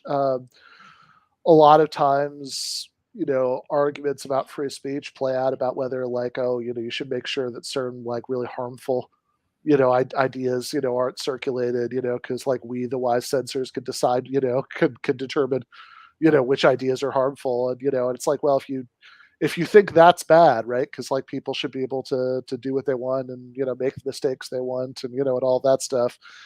At least the shape of the argument is not dissimilar here, right? That's okay, you have decided, right? In your judgment as a clinician who disagrees with the most clinicians, that that this is a harmful thing for people to do. Okay, that's nice. Do you want to live in a society where only the things that Jordan Peterson thinks are going to lead to good results happen, or do you want to live in a society where people can govern themselves? No, absolutely. And I mean, in other circumstances, he's defended things like the right of homophobes to express homophobic views. And to a certain extent, as a good liberal, I do believe in that, even though I despise homophobia, with a vehement passion. But, you have to ask yourself, what is more intrinsically important to people in terms of their personal liberty? Having a right that allows you to express homophobic views about others, or having a right to determine how it is that your own body is going to be presented and function. In some senses, I can't think of anything that's more foundational to people's liberty than a right to do with their body what it is that they choose to do with their body, so long as, again, they're not physically harming someone else. My freedoms swing my fist end where your nose begins, right? And so there's something really, really odd about sitting there, not surprising though, and saying homophobes should be allowed to express homophobic views because that's our God-given right. But you shouldn't be allowed to do what it is that you want with your body, because somewhere down the line, somebody might pick up a magazine and do something damaging because they were inspired by your decisions on what to do with your body. What kind of defender of liberty is that? Yeah, exactly. All right, let's keep going. True when you're talking about diagnosis. Now, we're in this weird situation where with this anti-conversion bill legislation, let's say, it's now illegal essentially for mental health professionals, physicians as well, to talk to anyone who's young about their so-called gender identity, which is, by the way, a complete load of rubbish for all sorts of reasons, which we could also get into. It's illegal to talk to them about that unless you're going to affirm what they feel. But you can convert them surgically. So think about that. We've made talking about conversion illegal, but we're promoting surgical conversion. And everyone thinks that's moral and decent. Well, I don't think so. Not in the least. I think it's appalling. It's Auschwitz level appalling. There's no excuse for it. And before we started off air, I was saying we've really got to wait 5-10 minutes before we pause, because otherwise we're never going to get through this. We're going to have to do a part 4. So this is horrendously hypocritical, but I cannot let Auschwitz level appalling go. Terrible. Really? That's the level? Yeah, no, exactly, right. And not only that, whenever somebody makes these kind of offhand comparisons to Nazis that are clearly hyperbolic, it also kind of offends me on a moral level, because it diminishes the gravity of the Holocaust, which is the most horrific event in human history, by suggesting that giving people the power to make decisions about their own body is in any way comparable to leading millions like cattle into a gas chamber and wiping them out. Right? Yeah, I mean, I don't know. Next time Dr. Peterson is due for a reread of the Gulag Archipelago, maybe he could delay it for the afternoon that it would take him to reread Eli Wiesel and I think Auschwitz might have been worse than he's remembered. Yeah, I mean, yeah. Peruse through Night and ask yourself if that really resembles 21st century America. I mean, like, I think it's fair to say there's still a little bit of a difference. Yeah, I mean, something could be really, really, really bad, and like, truly horrified, and still be like quite a few rungs short of Auschwitz level. I mean, that is a hell of a thing to say. But anyway, let's keep going. No, absolutely. I mean, Game of Thrones season 8 was really deeply disappointing. I would even call it a war crime. I certainly wouldn't compare it to Auschwitz. That's good. Let's keep going. Certainly on the diagnostic front, there are actually rules for psychologists there, and the rules are written by the requisite organizations like the American Psychological Association. You are required by the laws that govern your conduct as a profession to use only valid and reliable means of diagnosis, period. And among psychologists in particular, what that means is extremely well delineated. And what your client feels, that is not a valid or reliable measure. And so there's all sorts of examples of that. I mean, people who are anorexic feel that they're too fat. So why not strip the remaining flesh off them surgically? Why is that different? Because they definitely feel like it. I mean, I've had anorexic clients, and I spent some time with one client, about 6 months. She came to lunch with me to eat. I watched her eat and encouraged her to eat. And I did this routine with her at one point. I had her look at her thighs. She was quite a slight woman, small, about 5 feet tall, so small woman, and extraordinarily thin because she was anorexic. And I had her sit beside me and to look at her thigh and mine. And I asked her which of them was larger. And mine was like at least 50% wider, obviously, like visually, absolutely obvious. And she looked a lot, 10 minutes, I would say. And she said, well, I think she thought hers was larger.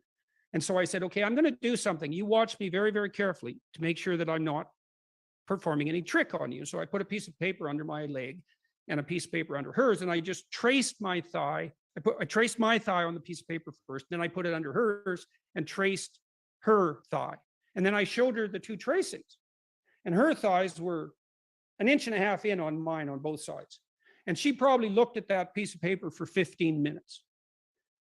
Now, not only did she feel that she was fat, when she looked at her own body, that's what she saw. And there's complicated reasons for that. Like anorexics don't seem to be able to look at their whole body. They look at pieces of their body.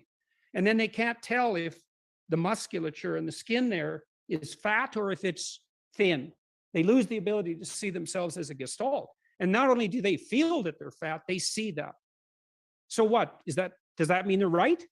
And if they're not right, then how is it that feeling is a valid indicator of identity? And also, by the way, feeling has never been a valid indicator of identity because your identity is not based on who you feel you are.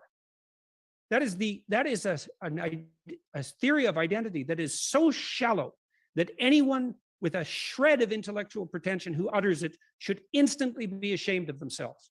2-year-olds think that their identities is what they feel. I mean, it's more of a default defense of freedom and liberty, people to make their own choices. Even like you said, hey, even if you're going to hell in a handbasket. So I don't think it's a crazy position. I understand people disagreeing with it, but I certainly don't think it's a crazy position. It is a crazy position. The American Psychological Association adopted it. It's a crazy position because it violates the diagnostic regulations for. There you go. You were just saying, man. Yeah. So as somebody points out in the chat, the answer to Jordan's "how would that be different?" question is that stripping the remaining flesh off the bones of anorexic people would kill them. And gender transition doesn't kill people. So, that seems like, when you're taking like a critical thinking class or like what we call like logic, reasoning, persuasion at Rutgers, and like you're teaching people how arguments by analogy work, say, well, what you have to do is you have to like sit down and think about, it's like, okay, how good and how many are the relevant analogies between the things, and then what are significant relevant disanalogies, right? Relevant, like what are things that are relevant to your point that they have not in common? And if you're searching for relevant disanalogies between gender transition and stripping the remaining flesh off the bones of anorexic people, then only one of these things would kill the patient. Seems like a good place to start, right? It's also a ridiculous claim to argue that the kind of theory of identity that's operative under a lot of trans philosophy is just, you are who you feel, and your body should conform to that. I mean, pick up any book by Judith Butler. Right. It's not going to be pleasant, but, read through it if you can. And you'll find out that she has a remarkably sophisticated account of how it is that this Hegelian notion of the self is formed through our relation to others, but also through phenomenological relation to your body and its association with the mind. We don't need to get into it too much, right? But I mean, I think that Kyle made the right point by saying, look, this isn't about some wackadoodle thing that's very complicated, like who do you feel you are? And is that correct? It's a question of fundamental liberty. Do you think that people should be entitled to have their body conform to what it is, the model that they have in their head that they want, whatever that happens to be? And there, I think the answer very clearly is yes, people should be entitled to do that. All the other kind of questions about identity that are associated with that are complicated and be analyzed psychologically, but that's really not germane to the fundamental political and moral issue here. Yeah. I mean, I also think, another relevant disanalogy would be that, there's a consensus of clinicians who think that one is helpful and don't think another is, and we can keep going. But why I paused at that last statement is that Peterson says, like, within the same breath, this is a crazy standard. The American Psychological Association has adopted it. It's like, well, I don't know. I mean, that kind of makes me think maybe it's not a crazy standard, because not being a psychologist, and there's a reasonable kind of epistemic division of labor here. Like I think, I think something like that would be a piece of information that would lead me to think that it's probably not completely crazy. And it's also funny because he keeps appealing to what he's saying, these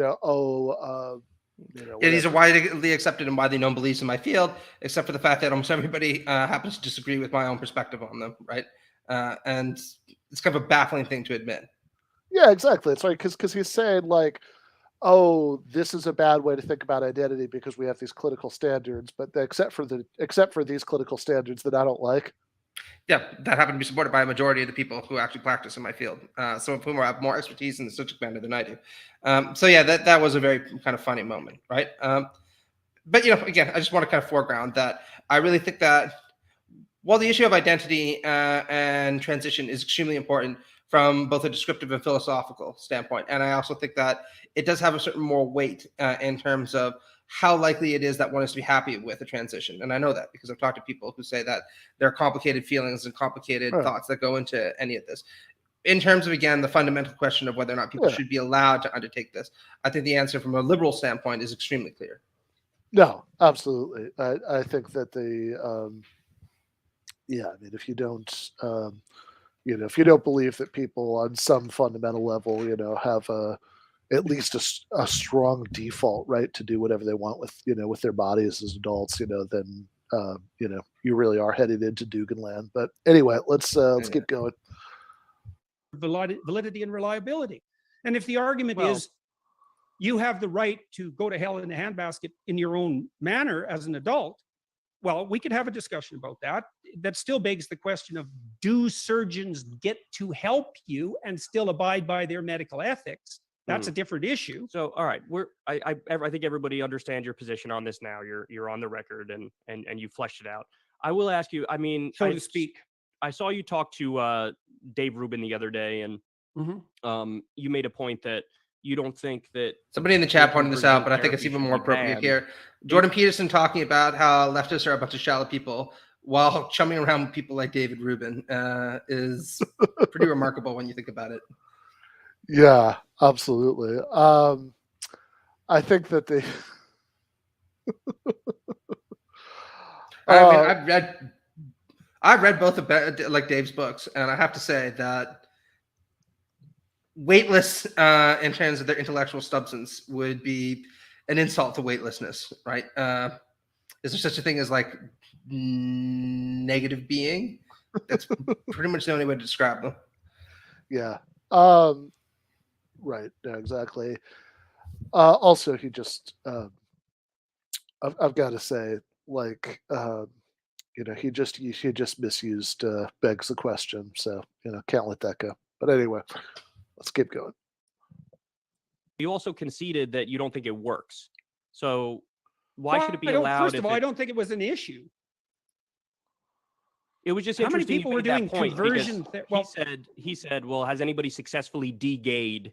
And your response was like, I don't think so, but it should be allowed, which strikes me That as wasn't like, it's very highly unlikely that those particular words were my response, because I tend to choose my words a lot more carefully than that.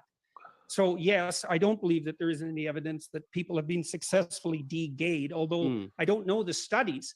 And it's a tricky issue because if there are bisexuals, let's say, which we seem to all agree on, then there are borderline cases.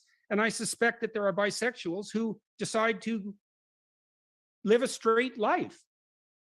Yes or no? Is that true or not, do you think? yeah, but if they're bi, they still have the attraction to the same sex too. So that's always there. It's more about how you is it feel. a continuum? Is it a continuum or are these discrete categories?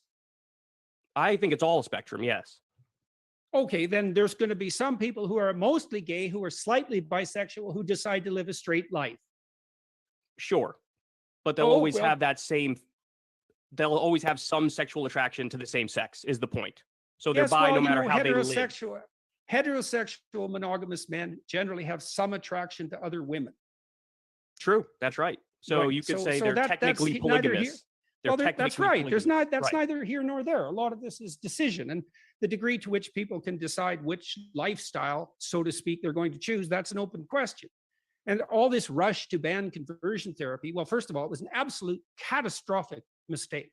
Not because there's something good about conversion therapy, but because banning discussion of identity with a therapist completely eviscerates the therapeutic process. All you do as a therapist is talk about someone's identity. And so if you come to me, let's say you're confused and you're young, just for example, and you come to me for therapeutic conversation. If I affirm your identity, I'm doing you a colossal disservice. First of all, you're not very happy with your identity because otherwise you wouldn't be coming to see a therapist. And second, my role as a therapist is not to affirm or to deny. It's to inquire, right? Because it's very difficult for any of us to figure out who we are. And unless it's possible for us to have a difficult discussion about who you are, how in the world are we going to engage in a therapeutic dialogue? If I have to just say, well, you feel that way, and therefore I will be stripped of my license by my governing body if I even raise a question, then that's the end of that. And why did we pass this legislation? Because a handful of fundamentalists in the US were hypothetically attempting to convert gay people. How many times did that happen in the last Hypothetically. 20 years? How many times did they attempt, or how many times did it work? No, attempt. Oh, attempt? I have no idea. And neither does anyone else. Right. Right. A tiny, tiny minority of people. First of all, certainly virtually no one from the mainstream psychotherapeutic community would ever do that. And so you had a handful of fundamentalists, perhaps, who are doing this now and then in some situations. And now we've made laws everywhere that basically made it impossible. It made it impossible for everyone to have an honest conversation with any of their caregivers. And that's supposed to be an improvement. It's not an improvement. We've probably decimated the psychotherapeutic enterprise. Do just want to make 2 points here. One, at the beginning of this chunk, Jordan said that he objected to Kyle's characterization of his conversation with Dave Rubin by saying, "Oh, I wouldn't have said that because I usually choose my words more carefully." Like, not 10 minutes ago, we heard him describe gender transition as Auschwitz level appalling. Right? This is how carefully he chooses his words. But then the second is, I mean, it is just amazing how he toggles back and forth from like, oh, something probably doesn't happen that much, it's not a big problem to like, I'm fairly sure that something is a catastrophic problem, right? So it's like, oh, a few fundamentalists, and by the way, right, I can't speak to wherever Jordan is from in Canada, but there are more than a few fundamentalists in the United States. There are like tens of millions of No, and it's worth noting. I've seen reports that suggest as many as 1 in 3 gay people have been subjected to some form of conversion therapy or pressure. Right now, I'm not sure if that's true, but the number is extremely high in the United States. Thousands of people have gone through these kind of programs, and the kind of misleading language, like hypothetically this might have happened, is just very, very, very misleading, right? Since we all know that these things occurred, we have data on that. We have hundreds of anecdotes, and in a lot of cases, these people's lives were irrevocably traumatized by the effort, right?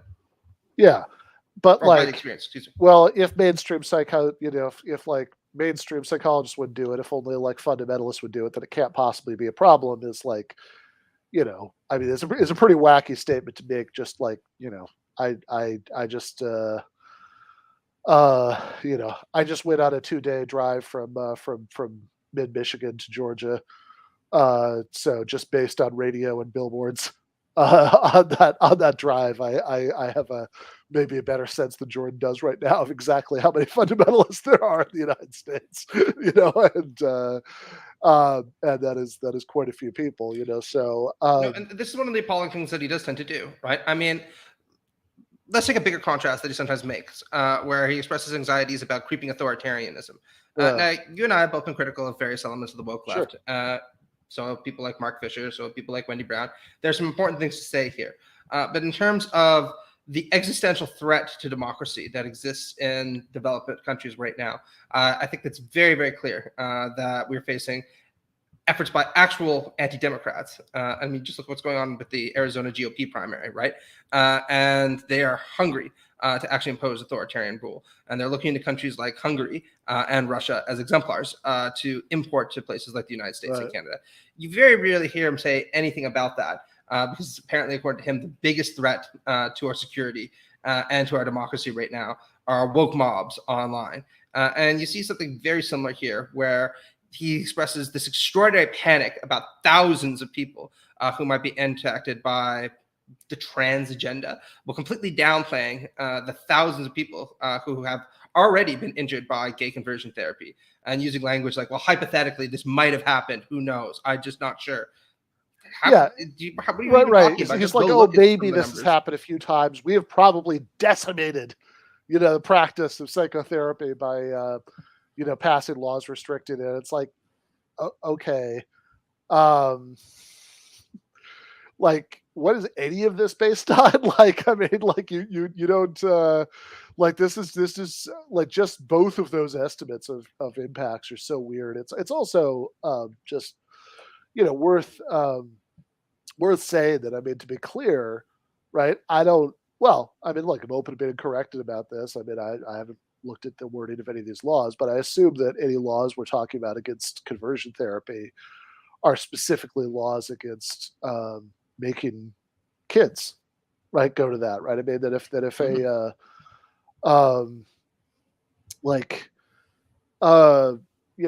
if an adult wants to spend his every waking hour in a church basement praying the gay away, then I don't think anybody's going to stop him, right? I mean, I think that the issue is like what you can put your children through.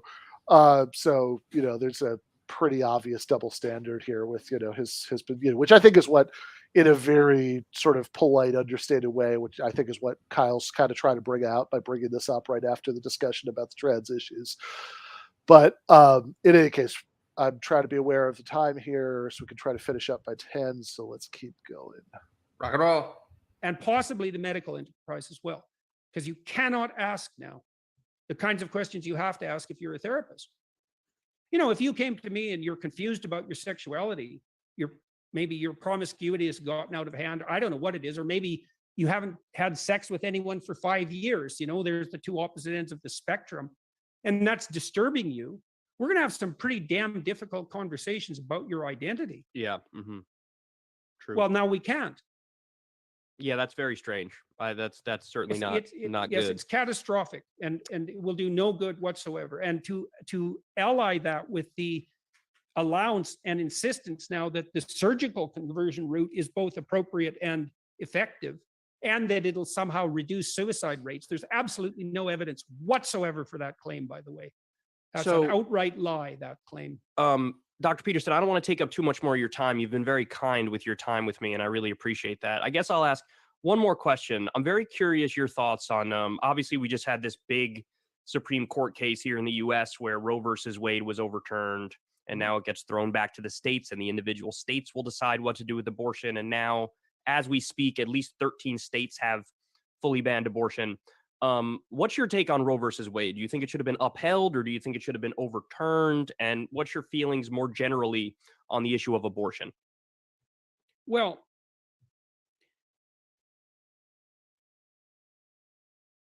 I don't think anybody regards abortion as a positive good. And so I make a terrible joke, you wouldn't get one as a gift for your sister for Christmas. It's not a good. It's a last-ditch attempt to stave off a impending moral catastrophe. And so I think that policy should be put in place in the broadest possible sense with the aim of lowering the overall abortion rate. And I don't think that that can be done effectively with compulsion. I'm not an advocate for compulsion in the realm of policy in general. Maybe there have to be exceptions made in the case of criminals.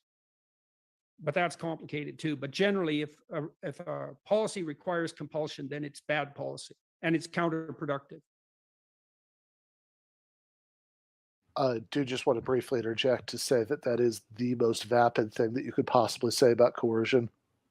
No, absolutely. It's also worth noting that if you were, and actually Nathan Robinson wrote about this very eloquently in his new book, Rebutting Different Conservative Arguments. If you were concerned to reduce the number of abortions in the United States through sound public policy in a way that didn't entail compulsion, providing things like, better access to medical treatment for mothers, providing things like better primary schools, better daycares, access, to different resources when you're a young mother, access to more maternity leave. All these might be sound policies to undertake because it might actually make the prospect of having a child that you weren't exactly prepared for a little bit less intimidating. And it's worth noting that those red states which are imposing all these restrictions are exactly the ones where you don't see anything like these kind of initiatives taking place. There's other places that turned down Medicaid expansion, right? Absolutely. And I mean, this is something, I sort of, he's being a weirdo about it, but there's a level in which I, don't entirely, disagree with what Peterson said here, which is to say that nobody, I've never known anybody who was happy about having to get an abortion. Yeah, right? it's or happy to make the choice to get an abortion. I never knew anybody who sat there being like, it's just gonna be a great fucking day. I'm gonna go, grab a couple beers, buddies. We're gonna go out. I'm gonna get an abortion, and it's just gonna be an A+ day. It's nobody's never first. It's nobody's first choice outcome, right? Like 100 out of 100. If you're the exception, shoot me an email and let me know. But as far as I know, right, 100 out of 100 women who have abortions would have preferred to just not be pregnant, right? Than to get the abortion. So it's I don't disagree with it there. And although I do think, I'm not. It's not a moral issue to me. What if we're talking about early stages of pregnancy, where you are talking about a literally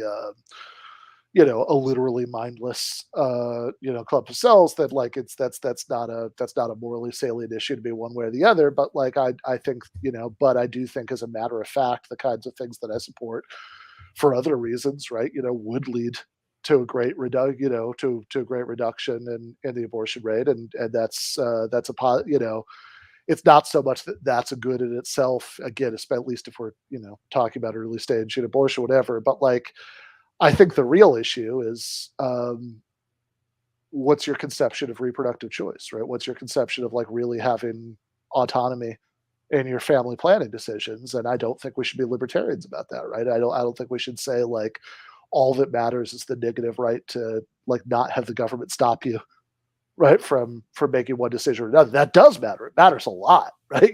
But I think that the right to abortion is absolutely fundamental to, bodily autonomy, which is for all the reasons you very correctly said earlier, I think about the most fundamental liberty you could have. But also, like, I think having like real autonomy as socialists, I think we should say means, that not only are you not like stopped by the government from making one decision or another, right, as you are given either anti-abortion laws or whatever stuff like China's child policies they've had at various points, right, but like not only you're not stopped by the government from making one decision or another, but you're not like financially pressured to make one decision or another, right, that you have the option meaningfully open to you, right? Which you get when you get stuff like universal state childcare and et cetera, et cetera, et cetera, right? All of that, all of that stuff, right? So, Oh, absolutely. And I mean, this is the kind of thing. I mean, in an ideal democratic socialist society, I absolutely think that abortion would be available on access up to a certain threshold in the pregnancy. I don't know many people are sitting there saying, 9 months, you should be able to get an abortion. And obviously, there are tricky metaphysical and moral issues about when it's morally correct to end a pregnancy. This isn't a show about that right now, so we don't want to get. Yeah, I think abortions at 9 months are much like gender transition surgeries for 1-year-olds, which is to say that I would be against it hypothetically, but I'm not going to lose a lot of sleep worried about it happening. Yeah, no, exactly right. But I mean, in an ideal democratic social society, again, I think that we would have much better resources available to mothers and fathers if they wanted to have children. And I would expect that abortion rates would decline in part because of that. If you had access to good maternity and paternity leave, there's less pressure about having a child and what you're going to be doing immediately afterwards when it comes to things like your job. If you know that your kid's going to be able to go to daycare, that's a big weight off, especially because it's prohibitively expensive in countries like the United States and Canada. If you knew that your kid's going to get a quality education, K through 12 and beyond, into the university level, also something that might help tip your decisions a little bit. And so I think if conservatives were really deeply concerned about abortion rates, these would all be policies that they would endorse. And it's worth noting that these are exactly the ones that they are most resistant to implementing. Oh, yeah, no, exactly. Like, and they don't, I mean, we watched the show on Monday, a clip of Anna Kasparian, the Young Turks making this point like really forcefully, which it's that like if you think about the financial realities of forced childbirth, none of the people who want to force it, right, want to like even actually care about alleviating that in any way. Never mind again doing the things that like it's not the reason that I want it, but or they care about it as much as JD Vance cares about confronting crony capitalism, right? There's a few fig leaf statements here and there, but there's absolutely no substance behind it. Yeah, totally right. Or like, well, actually on this subject, right? So I mean, I've written, I wrote a profile, not a profile, but I wrote an article about Vance for the Daily Beast and one about similar one about Blake Masters for Jacobin, and both of those guys have like made a big point on the campaign trail of saying that you should be able to support a family on a single income, which like obviously they're sounds good to their supporters when they say it for socially conservative reasons as well as sort of pseudo economic populist ones, but like the thing is like, yeah, no, I totally agree. You should be able to do that, right? Yeah. Like, I would like a society where, I mean, I don't think there should be any gender-based pressure on one partner or another to actually, stay home with the kids. And I think if both parents want to work, that's totally cool. And you should have like, state childcare to enable that, right? But like, if one partner wants to stay home with the kids, I think that's a totally legitimate life choice. And a decent society would absolutely enable that.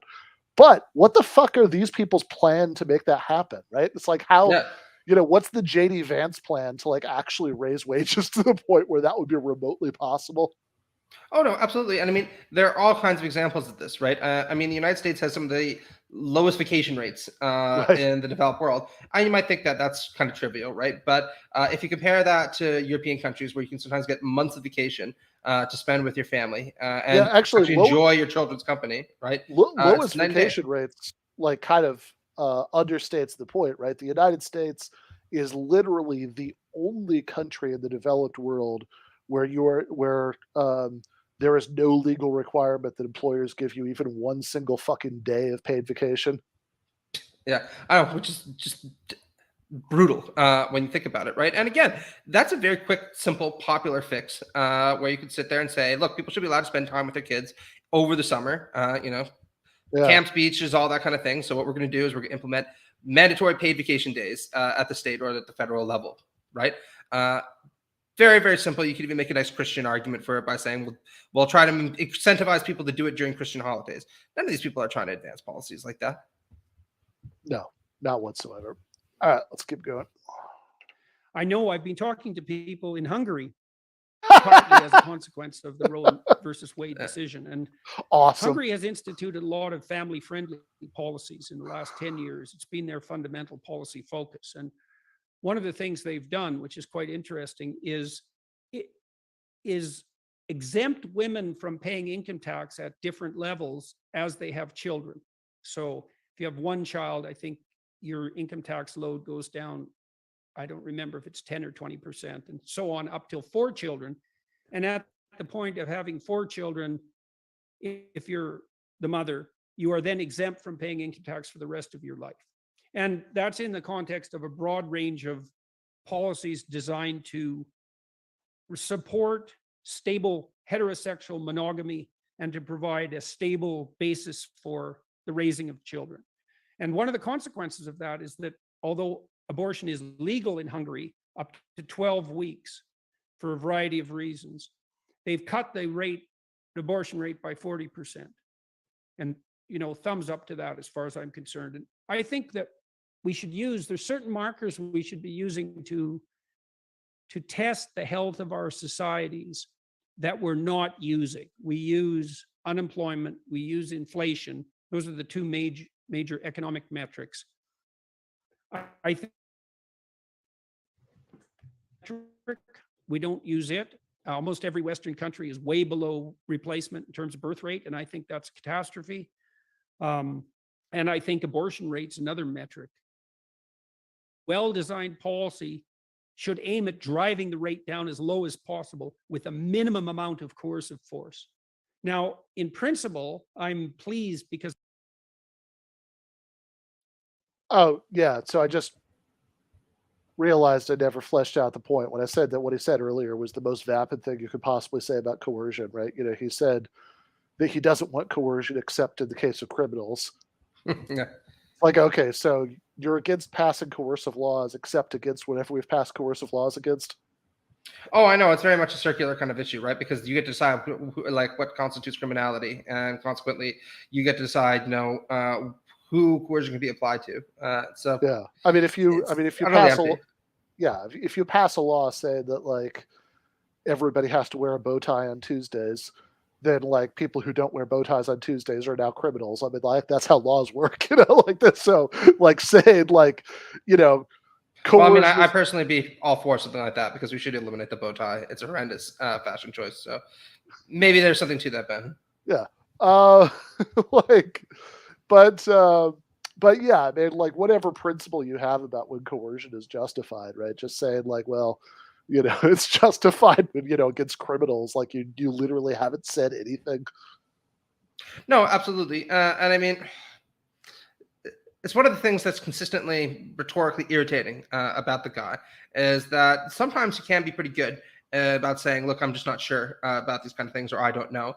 But a lot of times he engages in these kinds of rhetorical tricks that make it sound like he's saying something that's either less extreme than it actually is, or more profound than it actually is. And I mean, this is an instance where he kind of does both. Yeah, exactly. Because I'm a decentralist in a most fundamental sense, with the decision to kick the decisions back down to the states. because that allows for a multitude of experiments to be simultaneously run. And I've been working with thinkers on the liberal left to try to also determine what a reasonable pathway forward might be in terms of protecting minimal rights to healthy, to safe, and medically advised abortions. So anyways, the fundamental issue is we should reconfigure family policy in a fundamental way so that one of the aims is the reduction of the abortion rate, because why wouldn't people want that? No one thinks it's good. What was the old mantra on the Democrat side? Safe, legal, and rare. Right. Correct, yeah. Well, we could concentrate on the rare part, and wouldn't that be better? And so we tend to get our heads lost in the clouds in discussions like this. And I think that's a big mistake. You have to go back and do a careful analysis and try to figure out exactly what problem you're trying to solve here. Well, Dr. Jordan Peterson, I want to thank you so much for your time. You've been very generous with your time. And thank you again for, jousting with me here. It's always more interesting to me when you have some competing ideologies and we could disagree here and there. And hopefully you had fun. Hopefully the audience enjoyed it. And again, I want to thank you. Yeah, well, thanks for the invitation. I don't get an invitation very often. People criticize me for not talking to lefties, although I do from time to time and a lot in my private life. But most of the reason for that is that they don't talk to me. And if I'm invited, I tend to say, it always depends on who's asking. But I'm just as pleased that you decided to talk with me. And so, well, it'd be my pleasure to do it again on whatever topic you'd like to do it on. And also, while we're wrapping up here, just tell everybody where they can find you, the various shows you're hosting. Okay, we could skip that part. Okay. I mean, is there a leftist at this point who hasn't offered to debate or talk to Peterson? I mean, fucking every time he tweets something bullshitty about that online, there's just like a parade of people who's like, I'll do it. And not, small scale people either. You, Nathan, Doug, you name it. Everyone's tried to take a crack at him, and I've never yet seen him accept any of those kind of offers. Oh, absolutely. I mean, he tweeted out a when was this? This last summer. Summer 2021, he tweeted out it was like May, I think, of 2021. He tweeted out a review of my book, which one? Canceling Comedians. That's cool. And he may have read the book. No. He may have read the review. I'm 100% sure he didn't read the book, because the book talks about him and it's not complimentary. But there's a whole thing about him in that book. But he tweeted it out. All I think he got out of like I said, maybe he read the whole review, maybe he just kind of glanced at it and got the idea. But it was reviewing Quillette, right? So it's like he has, the review itself I actually liked. It was I remember reading that and I thought it was pretty even-handed, right? Yeah. I mean, no surprise to people like Quillette liked it, but. I mean, I recall from reading the review, the one thing that it did frustrate me a little bit is they didn't take some of the more social justice positive comments you made on board. Yeah, no, I think it was a reasonable review.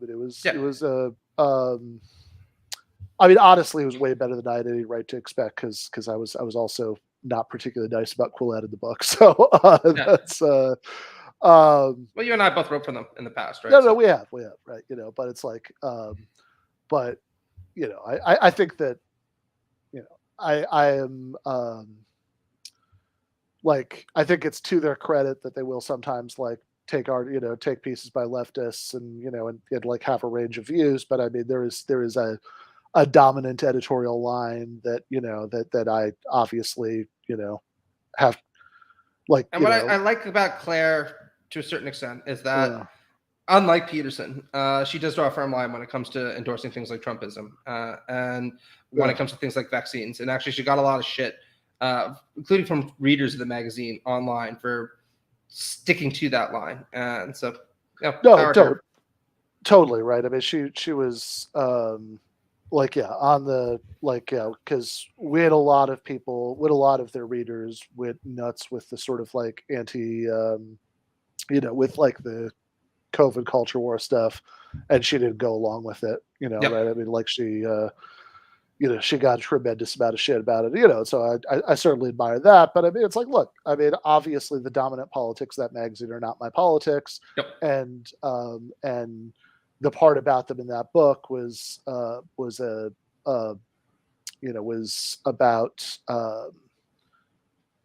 about their a particular article that they'd run that I thought was particularly silly, and but anyway, and I didn't say they're like evil Nazis or anything like that, but I also didn't pull any punches in talking about it. So it's like when I saw that there was a review of the book in Quillette, I was like, oh shit, what's this going to be like, right? Because it would have been completely fair for them to come in with both guns blazing there. And the person they chose to do it, I don't know if I don't know what that person's politics are, but like I feel like it was a fair-minded review, and it had some good lines in it that I've actually stolen since about like I liked the thing about how how like you could tell something about the strategic valence of all this from what did they say that there's a reason why last year's CPAC was America uncanceled, not say America don't raise the minimum wage, right? Yeah. There's a reason that this is what they want to emphasize. So I like that. I think I've used that a couple times. No, that's clever. But they have, but in any case, so it's like I don't know how carefully Peterson, maybe he read the review. He 100% for sure didn't read the book, but he tweeted out the review, and he wrote and he said, only the best of the left could save us from the worst of the left. And so I said, hey, Dr. Peterson, if you really think I'm the best of the left, I've been saying for a long time now, that I'd like to sit down and talk to you. Let's make this happen. And and that was there were quite a few people who sort of broadcast that invitation on my behalf. Oh yeah, I remember retweeting it also. Yeah, and he obviously ignored that. Nathan is the most egregious case. Well, actually, no. Yeah, no, I think Nathan's. No, I'd say Nathan is, because I mean, he actually said that he wanted to talk to Nathan, and Nathan agreed. And that I saw Nathan posted that he tweeted or sent a few emails trying to set up a time, and nothing ever got back. So yeah. By the way, there's an argument that's been going on in the chat forever that I'm really sick of. I don't really know what the point is, but sure. I think it's bad for people to threaten J.K. Rowling. So if that satisfies whatever performative demand that you have for a condemnation, maybe you could move on and talk about something else for a while. But yeah, and I'll also second that. I mean, I like Harry Potter growing up. I've been pretty disappointed with her attitude since then, and I haven't watched the new Fantastic Beasts movie. It's probably not very good. But nobody should be threatened with death. No, the whole thing about stuff like that is that you don't actually have to agree with somebody to think that they shouldn't be. They shouldn't get death threats. I think the context for that is a honestly, I don't think the situations are really comparable at all. Given once you really start looking into the details, but I think the context for all that stuff going on in the chat is I had this article out of Jacobin today. Salman Rushdie's stabbing should remind us that free speech is a non-negotiable progressive value. I don't really think J.K. Rowling's situation is equivalent to Salman Rushdie's, because she hasn't spent decades in hiding, and she's not about to lose an eye. So I don't really think the two are equally important to talk about. But sure, look.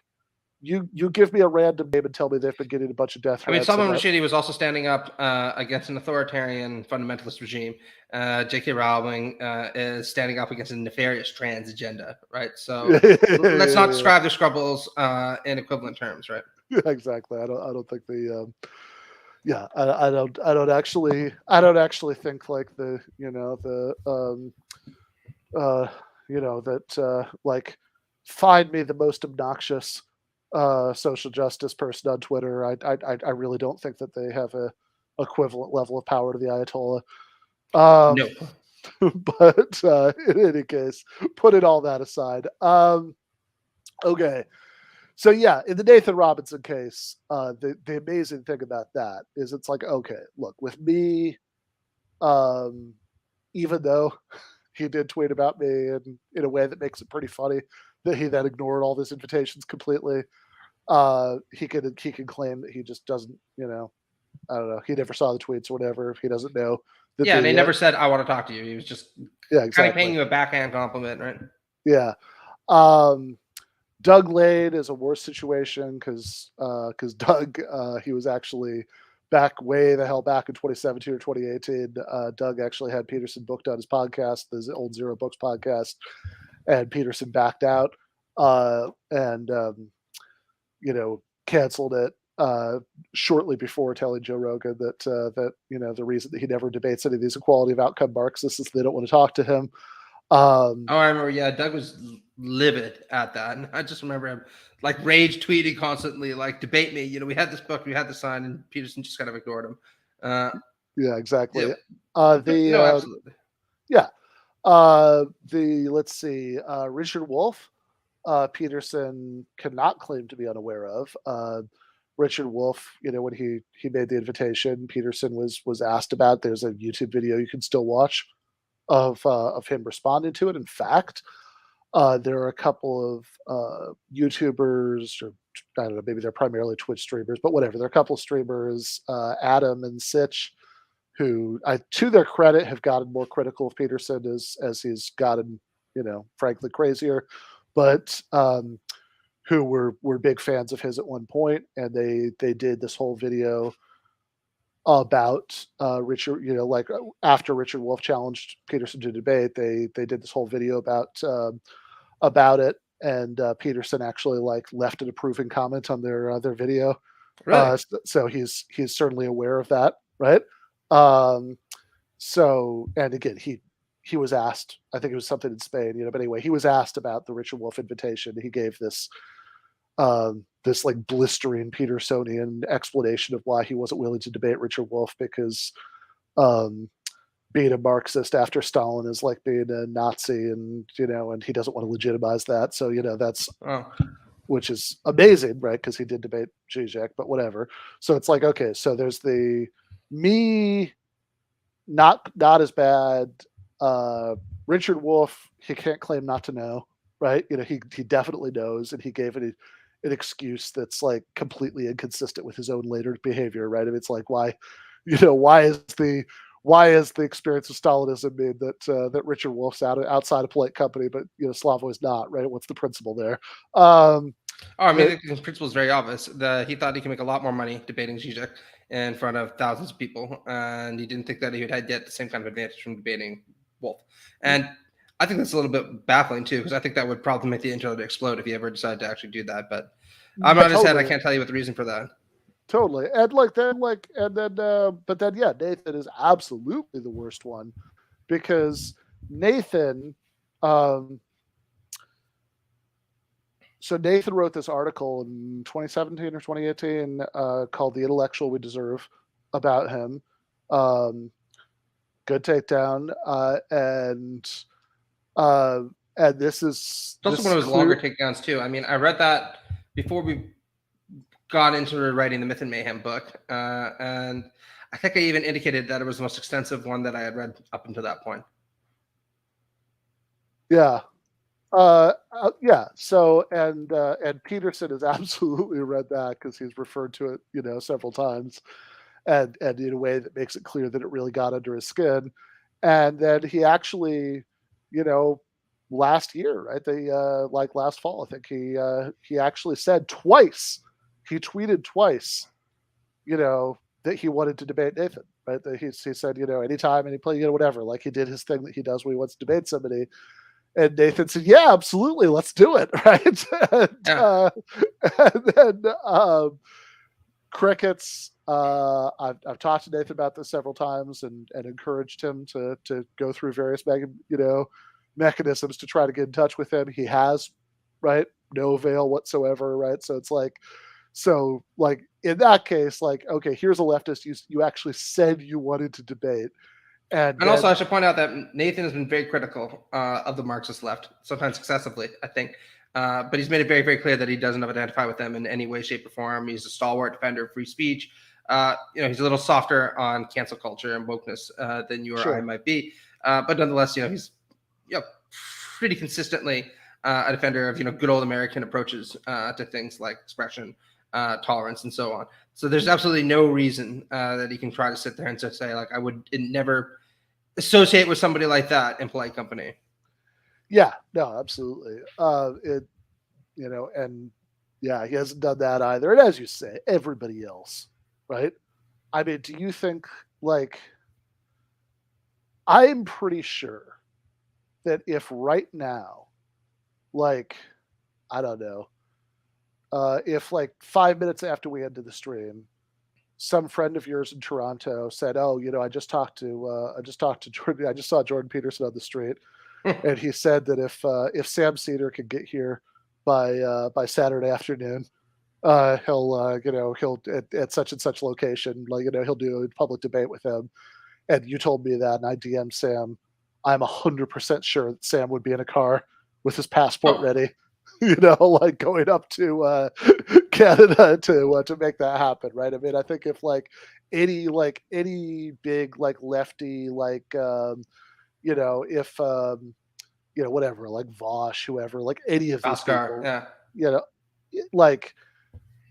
so many people have, because it's so because he's incredibly influential, because he talks like we had this whole conversation when I visited you in Ann Arbor about how the thing about people like Peterson is that even though most of what he says is absolutely ridiculous, at least he's talking about the right subjects that so it's makes him a good person to refute, whatever, for all sorts of reasons, right?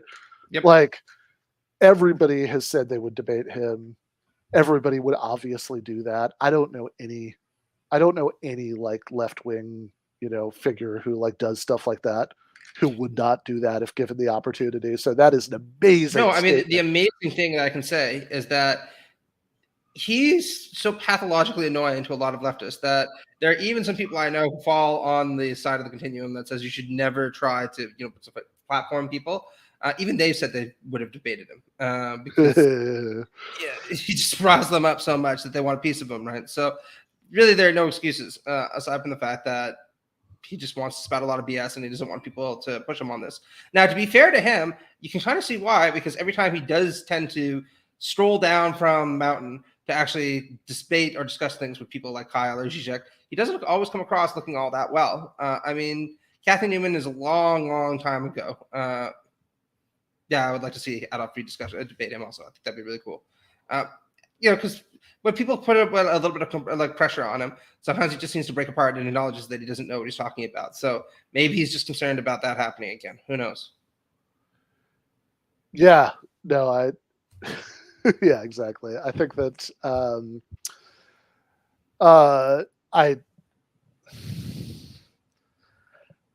don't. I mean, let's be clear. Richard Wolff would just crush him if they were actually having a discussion on Marxism. I mean, look, I love Slavoj Žižek, and I think what he did in that debate was really useful. Yep. In Canceling Comedians, I have a whole, explanation of what I think he was up to and why I think it was good. People can check that out. But there is a reason why, right? That he took the Žižek one, but not the Wolf one, right? Because it's like I think that he thought, it's like, oh, look, here's this kind of eccentric guy with this funny accent and weird mannerisms and esoteric intellectual references, and it's like nothing that happens in here will make me look all that bad. Yeah. Right. That was definitely part of the calculation. And the fact that it's obviously a huge draw, I mean, I think is part of the calculation too, right? I mean, I don't like to lean too hard on speculation about people's motives, but Slavoj gave his half of the cut to a charity for Indigenous Canadians, and Peterson, as far as I knew, held on to his. So that there is. Well, what did he say in his Daily Wire introduction? He's never been afraid of both endorsing and being a shameless capitalist. Yeah, fair enough. But anyway, whatever. That's a long digression on just just the simple baseline thing that it is like fucking nuts for Peterson to say that the reason that he doesn't publicly talk to leftists much is that he doesn't get invitations. The man gets nothing but invitations. I know it's also baffling. It's also a baffling thing to say on a left-wing program because everyone's going to know that, right? I can understand him saying that to the Ben Shapiro audience because they're probably not all that familiar with Richard Wolff or Bhaskar or Nathan, and the fact that there were some discussions about them debating. But yeah, I'm pretty sure that the average viewer of Kyle Kulinski will know just peripherally that he's had a few opportunities to do something like that, and he's turned them down every time. No, I think that's right. So yeah, I don't know what he I don't know what he thinks he's doing there.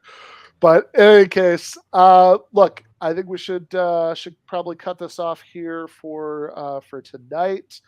Going to be back. So the regular show on Monday is going to be with William Paris from the What's Left of Philosophy podcast. We're going to be talking about utopianism. And on Sunday, going to do a stream. We do these every now and again, just to stream to talk about movies with Jason Miles and Teray Reid. What are you guys watching now? Blade. Oh, that's a good one. Yeah. Yeah. The first one, I mean, the fucking CGI is aged pretty bad. But some of those lines are just fucking killer. Like when she said, like, some motherfuckers always try to ice skate uphill. Like, just love that. Just love it so fucking much.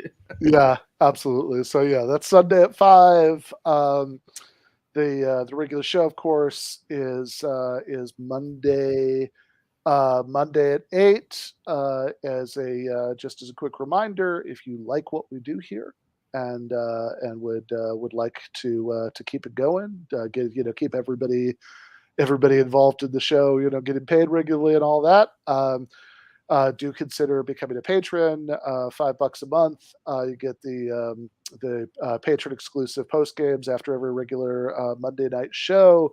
Get access to the Discord server. Sometimes we do other Patreon exclusive episodes, and most importantly, get our undying love and gratitude for keeping the lights on. But Matt, anything you want to plug before we go? Yeah, actually. So if you're concerned to learn a little bit more about my own take on postmodern neo-Marxism, I have a new book coming out in September, The Emergence of Postmodernity. It's rather expensive, so see if you can get a copy for your library. But I'm very excited about it. I think it's the best book I've written. So if you do happen to get your hands on a copy, I'd be interested in learning what people think. Nice. All right. Yeah, we'll definitely have to talk about that on the show at some point. So looking forward to that. Good.